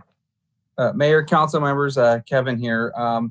In addition to all the stuff that David mentioned, the weekly calls, the day-to-day planning, we're still processing applications. We've started moving into a little bit of more business outreach. Some of you have heard this already at the Police and Finance Subcommittee, but I have been calling local businesses. I started with the top 20 sales tax generators, just a friendly call to say, hey, do you need anything? How's business been? That type of thing. And I'm happy to report that many of them are experiencing very little loss in sales. And some of them are even more sales than they anticipated. Things like Ace Hardware, O'Reilly Auto Parts, and some of our bigger ones that sell construction materials are had a little bit of a lull, but seem to be coming back. So be very curious to see how our sales tax actually come in, which we won't be able to see for a while. But just anecdotally, it sounds like some businesses are doing very well. So that's good to report. We are accepting building permits right now as an appointment only, and I've been working on a press release with Mark Harris, our building inspector, hopefully to get that out tomorrow. He's been meeting people at designated times. City Hall's not open, so he's kind of been doing it out on the front steps. So we're going to try to figure out a better way to do that. But the point is there are building permits available for people who want them. So that's good. And then we on a kind of a different note, we did receive 2 neighborhood grant applications, which we did grant. And those are both for landscaping projects, for a community garden and some landscaping at the senior center. But that does leave a little bit of extra money.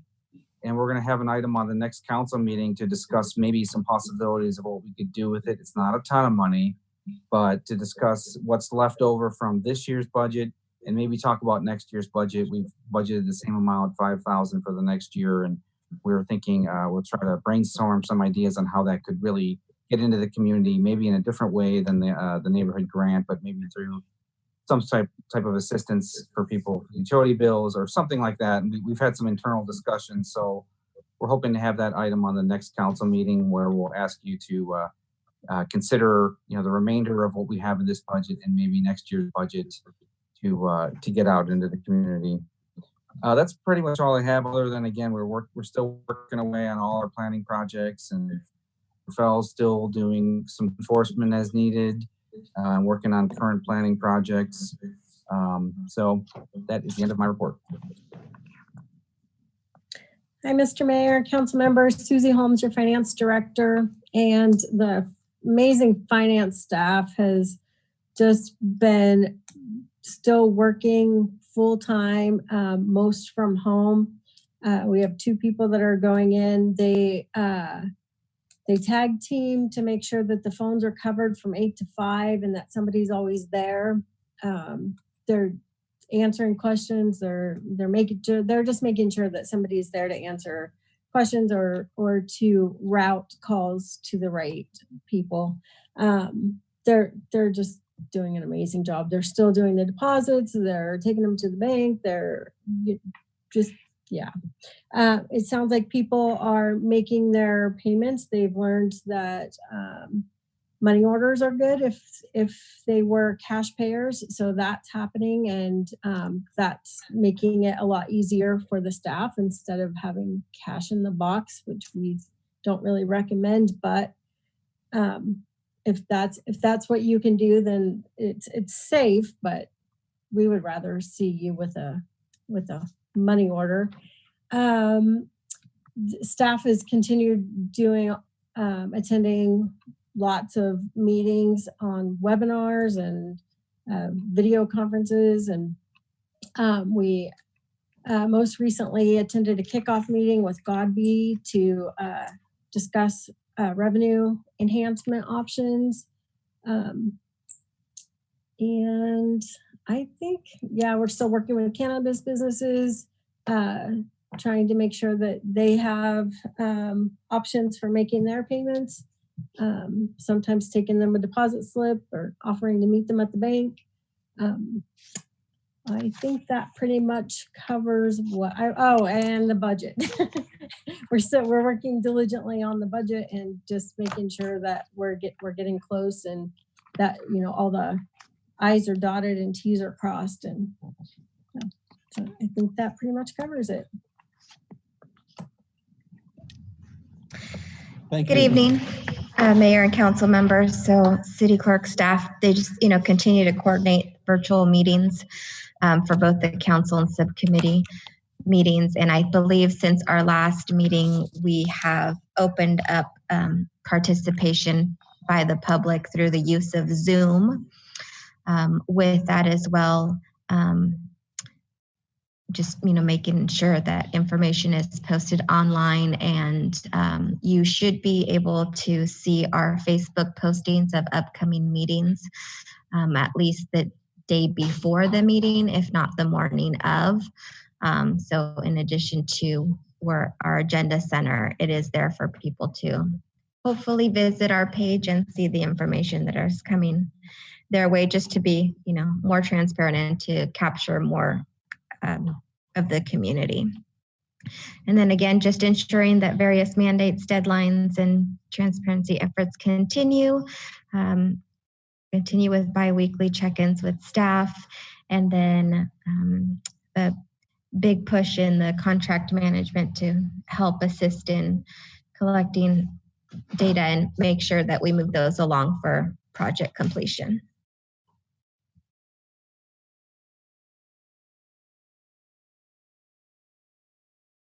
Thank you, Mr. Mayor. I just have a couple questions, and I will call out the topic. The first one's for Chief Ferguson. Chief, without going into too much detail, you and I could have an offline conversation if need be. Can you tell me a little bit about the citizens arrest process? Yeah, very briefly. The person has to be served by the business owner that they're trespassing. And if they come back, the individual who calls us and wishes to place a citizen's arrest must actually place the citizen's arrest. We do all the work from there, but they must advise them that they're being placed under citizen's arrest. From that point, we have the option to arrest them and take them to jail, cite them and release them, or do nothing. So those options are afforded us after the person places them under citizen's arrest. And we do have a process at the PD on how that works. And I also explained that to business owners when I did the business meeting, I think right after the first of the year. Thank you, Chief Ferguson. I find that very helpful. With your permission, I might contact you later in the week just to get a little bit more of a one-on-one idea of what that looks like. I'd be happy to. Thank you, sir. Mark, my next question is for you. I see a bullet point here. Parks and Recreation staff is maintaining park signage and barriers to limit access to playgrounds. Are they having any issues with that, or are people being pretty agreeable in that space? They don't really have confrontations per se, but there's somebody actively removing the barriers. We put the yellow caution tape up and it'll be gone within a day or so. Is that right? I'm sorry to hear that. It's got to be frustrating for your staff. It is, do you foresee any support from the council that you might need in this area? Is there anything where you're lacking maybe the tools you need to have any level of moving the needle on that? None really. It's just a matter, Hector and Miguel make their rounds, and if they see something missing, they'll go ahead and replace it, re-barricade it as needed. Thank you for that, Mark. I appreciate the added context. Hey, Kevin, do you have a reportable update on what Anderson was able to share with you regarding the rubberized mulch in the parks and what that might look like right now? Yeah, sure. We have a pre-con meeting scheduled for next Tuesday at 11, where we're all going to call in Hector Anderson, Clay Anderson, the ecology guy, and Royser hasn't been participating as much. I just think he has the materials in stock, so he's probably busy. But what Mr. Anderson has indicated is the first week in June is good for him. Hector also says that's good for him. So barring anything happening, it's going to be the first week in June. And so we were scheduled for the first week or second week in March, but then everything fell apart. But we are rescheduling and hope to have that done by mid-June. Okay, cool. Thank you for that, Kevin. I appreciate it. My last question, Mr. Mayor and fellow council members, thank you very much. This is for Susie. Susie, can you give any level of high-level update on where things might have advanced on the new projections or the forecasting model, considering that nothing is the same from when we got it the first time?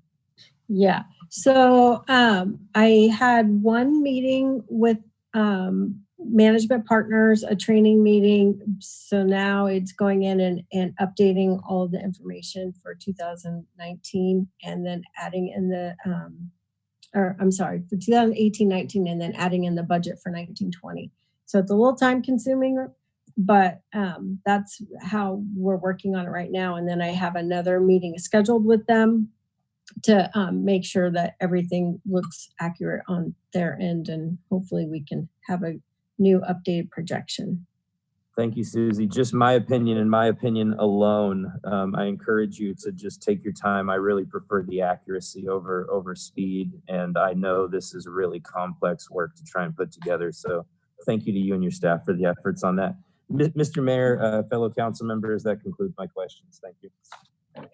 Thank you. Council members, any other questions of senior staff on the? I have, Mr. Mayor, if you're trying to speak, you're mute. Oh, okay. Did you have comments, Councilmember Cruz? No, I just wanted to add to the report on Public Works. I had spoken to Craig, and I understand that he's been the face cleaning the plaza. And I think we need to give him a big applause for the job that he has had to encounter lately. And, you know, it is the, you know, we just had a proclamation on Public Works, and we don't realize how much they really do. And I just wanted to, you know, big kudos to Craig. Yeah. You know, that entire Public Works staff is just fantastic. You know, Hector, Craig, you name them, they always go above and beyond. So duly noted. Council members, any other questions for senior staff? Okay, seeing no hands, we're going to go ahead and proceed to city manager, city attorney reports. Mayor, Councilmember, I just want to echo the comments by Finance Director. Can't hear you. I can't hear Mute button. The mute button disappears when I don't activate my screen. I just want to dovetail on the finance director's comment about our meeting with Godby Research, who is the polling firm that the council approved for us to conduct polling. We did have a kickoff meeting this week, and we will be providing an update, a further update at your next council meeting. We'll be presenting a schedule of what we anticipate will be the process for conducting that survey work. The real focus is going to be on renewal of the utility user tax, but there will be additional questions around the support for a district sales tax. It was kind of my preference that we focus on retaining what we have in terms of the UUT, with the secondary focus of the sales tax. We could certainly focus on a sales tax, but there's concern, you know, given the environment that we're in, that might be more challenging than renewing UUT, and then that would put us up against kind of a timeline constraint if we don't pursue renewal of a UUT until November of 2022. So we'll report more on that, but I just want to let you know that that process is moving forward, and there will be a number of actions that come back to council for your input and support. Hopefully what the outcome will be is that the placement of a ballot measure on the November ballot for renewal of that UUT, and possibly looking at changing the time frame, which is you know, currently it's a 7-year measure to, you know, an indefinite time period. So that again will come back for council consideration. So that's really my update at this point. The other item that we'll be reporting on the next council meeting is the budget, and giving council an overview of the budget, with the opportunity then to bring it back for consideration and adoption at your first meeting in June. Thank you. City Attorney, are there any reports? No additional reports other than what was covered under the COVID update. That's really been taking up quite a bit of our time. following kind of what the county is doing or what they're proposing to be doing and what the governor is doing. Okay, thank you. Next is future agenda items, and I know that we have one that we're carrying from tonight, and that's the letter of support for the bridge. So that'll come back for us to do something on. Anyone else? Yes. Councilmember Cruz? Did you call on me? Yes. Yeah. I would like to see if we can discuss the update on resilience project that the city has. The resiliency project. Yeah. Okay. I guess we have not heard from Daniel and I can't remember her name. Diana at all lately, have we?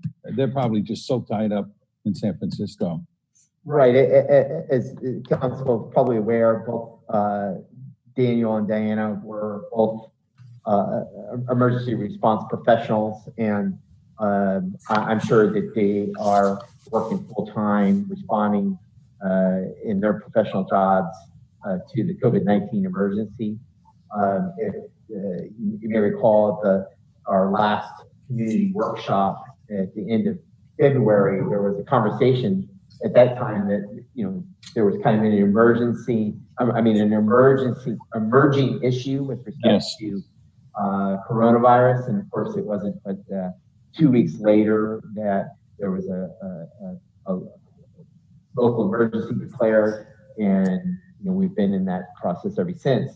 And so because that process is fairly engaging in terms of the community, we haven't re-engaged that process because it really does involve getting the community together and discussing and getting their input on some of the resiliency strategies in terms of engaging with respect to our nonprofit organizations and our business community and our residents on our emergency preparedness and response. And so unfortunately, we didn't complete that process in time to get us ready for what we've encountered since. But I think what we've also done is kind of what I've called a lot of on-the-job training with respect to how do we respond to another critical emergency. Not many folks were prepared for how you respond to a pandemic, but I think in some regards we've learned a lot, and we have begun implementing processes that ultimately, hopefully, we'll take forward. And I certainly want to acknowledge, Councilmember Cruz for her efforts, particularly around the area of food resiliency, because that's one area that we know was something we wanted to really look at, was how is this community going to be more food resilient to address emergency concerns and issues. And that's something that, we've been kind of working on, putting in processes. I know with you, Mayor, too, participating in some of those calls and discussions around logistics. And there's a lot that we need to develop in terms of the process, the volunteers, the organization, the funding, and everything that goes into developing how we're going to respond to these emergency events. So I'm happy to provide an update. It really will reflect where we left at the end of that February time period when we were having that last community outreach meeting. Okay. Thank you. I think that we learn a lot from the team. Unfortunately, I was only able to attend 2 meetings, but because I had other commitments outside of Cloverdale. But I think we learned enough that maybe we can kind of get going without the 2, because there were many things in place, and perhaps we need to start working as a team in council to address some of the issues that were brought about. And it's happening already. I mean, we've had to really struggle and make ends meet and use resources that we had not even contemplated. to get people informed and to get food going. And I want to take advantage to announce that we are going to have prepared meal platter on Friday at the Senior Center. People need to show up at 10 o'clock to pick up their cooked platter. There's for 2 or 3 and also for families of 4 or more. And on Saturday, we're going to have Redwood Empire distribution at the Citrus Fair beginning at 9 o'clock in the morning. And if anybody who's listening is willing to be a volunteer on distribution, please make sure to contact Melanie Hall at the Senior Center. Thank you. Councilmember Cruz, where did the funding come for this Friday's meals? This is part of the family service. Okay, so they're still doing it. Yes, okay. This is part of the program of restaurants donating food for Sonoma families. Good. That we've been very lucky, and we had more than 100 people served, 100 families served last week, and it seems to continue to increase as the word gets spread. Right. Yes. Thank you. Council members, anything else? Yeah. I would like to say that I'm behind Marta 100% on this one. I think we do need to start looking at what's going to happen when the fires start, when the shutdowns start. And I think that a lot of groundwork has been laid, but on the other hand, I think we need to do some meetings to try and talk about where are we at with generators? Where are we at with the Citrus Fair being our partner in this? I think the Senior Center right now is doing a fabulous job. But I think we do need to figure out exactly what we're going to do when the first shutdown happens, which is going to probably be within the next couple months. Yeah. Yeah. So, well, I don't have to tell you all that, staff is stretched right now in 5 different directions. But absolutely.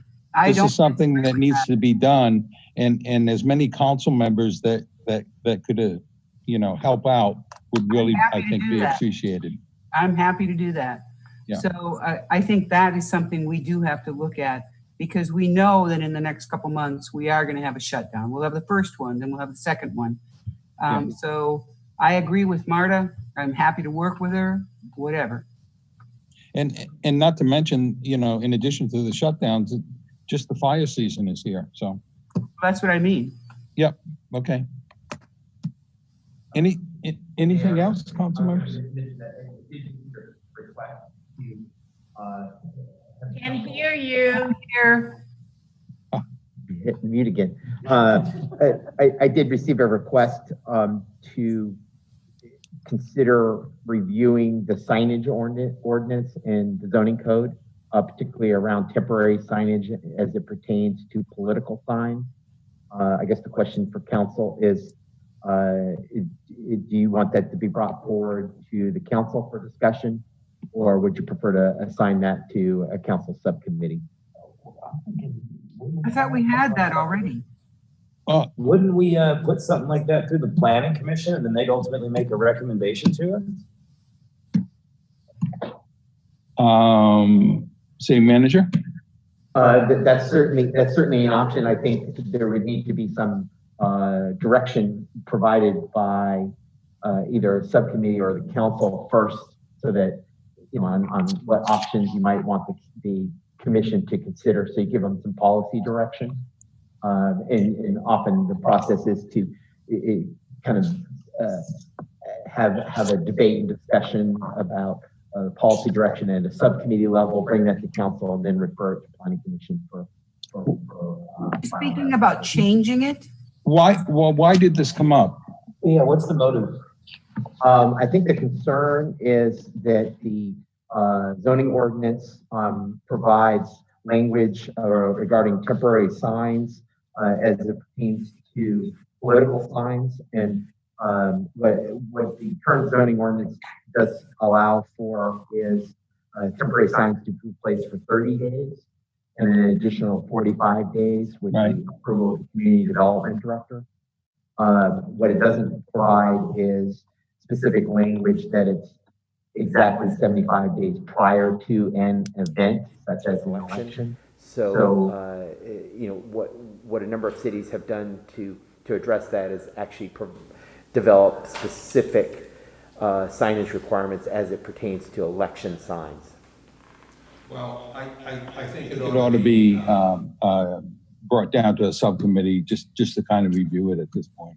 The only reason I brought it up is if the motivation is for this election season, we've seen the last, I think, 2 or 3 planning commission meetings reasonably canceled, likely no items and social distancing protocols. The next subcommittee meetings are happening the first weeks of June. If it has to go through the planning commission, the earliest that would look like would be the first weeks of July. I mean, we might just barely get out ahead of the 75-day mark from when the elections would be taking place. And so I guess the reason I bring this up is, do we want to just, as David might have recommended, kind of make the pathway back to the council a little bit more expeditious? Well, I don't know what the problem is with what we have on the books right now. Well, the problem is that it doesn't specify the time of having political signs. Well, who's putting political signs up this early? It doesn't matter if people are putting it or not. We are about to come into election time, and we need to have specificity when it comes to our ordinances. Otherwise, what's the use? I mean, can I put a sign up for, let's say, foreseeable 2024 elections, and I put it up from now until 2024, or do I? No, you can't. Days? Well, you know, I was always under the impression that your signs can be up 30 days before an election, and the reason it's before is because they can only be up for 30 days. I mean, you can put them up. It doesn't say so in the ordinance. I'm sorry? It doesn't say so in the ordinance. Well, I always thought it did. And then you can ask to have it put up 45 days on top of that. So, you know, I think we're chasing our tail. I mean, you know, I think it should be looked at by a subcommittee to see if it's worth our time even looking at this. I think it's worth our time.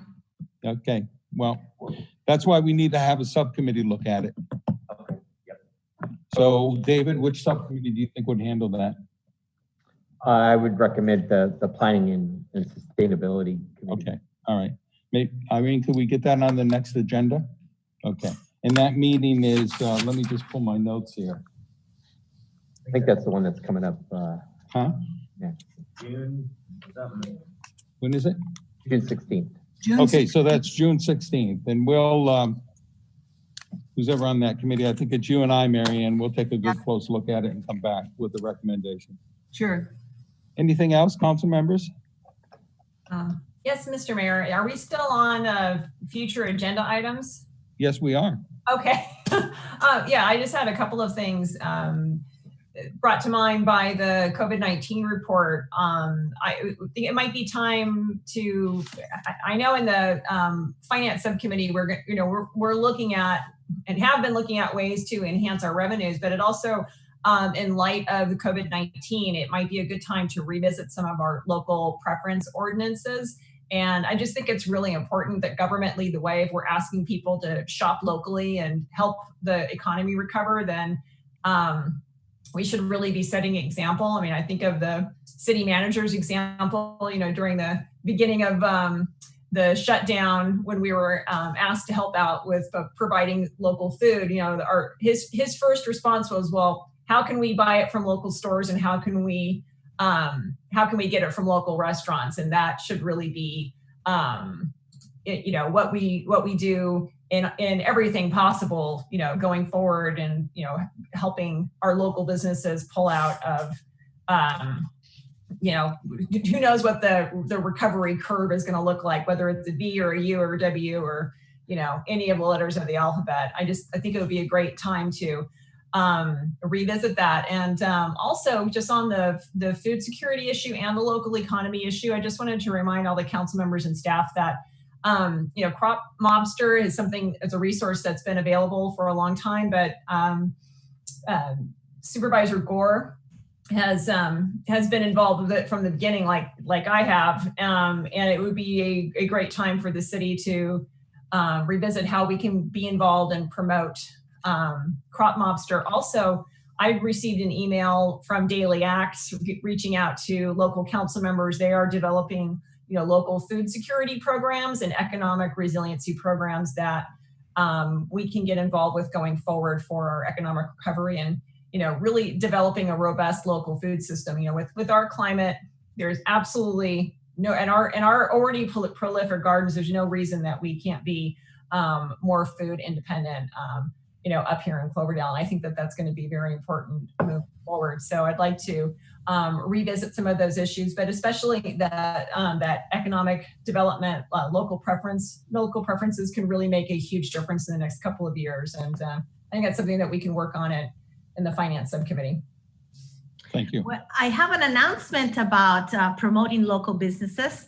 Yes. Tomorrow, in collaboration with the Hispanic Chamber of Commerce for the county, there's going to be live promotion of some of the local Hispanic businesses in town. And we're hoping to cover all the way from Piacere, that is Latino owned, to Zini's, El Milagro, Los Pinos, El Palomo, and did I say Molcajete? And the Molcajete. Now, Marta, is that going to be what the chamber's doing now with a video and interview? Well, it's something that the Hispanic Chamber has been doing throughout the county, and they had not ever come to Cloverdale. Oh. And they're going to come tomorrow. So they have different channels of announcing it. So hopefully, I have mentioned it to Nina already. So hopefully she could also promote it. Now, are you giving them a tour of City Hall, and who's joining you? Oh, no. This is Neil Pacheco from the Sonoma County Chamber of Hispanic, Hispanic Chamber of Commerce for Sonoma County. He's coming to Cloverdale tomorrow. Yes, but are you going to give him a tour at City Hall? And No. We are meeting at the businesses. He's doing his thing, and I'm going home because I can hardly walk. Okay. All right. Yeah. Good. If you need any help with that, give me a shout out. Okay. I'll let you know. Council members, anything else for the good of the order or future agenda items? Well, in that case, I'm going to thank staff. Irene, thank you. You had a lot of reading to do into the record. We appreciate it. And we might have some more between now and the next time that item is on the agenda.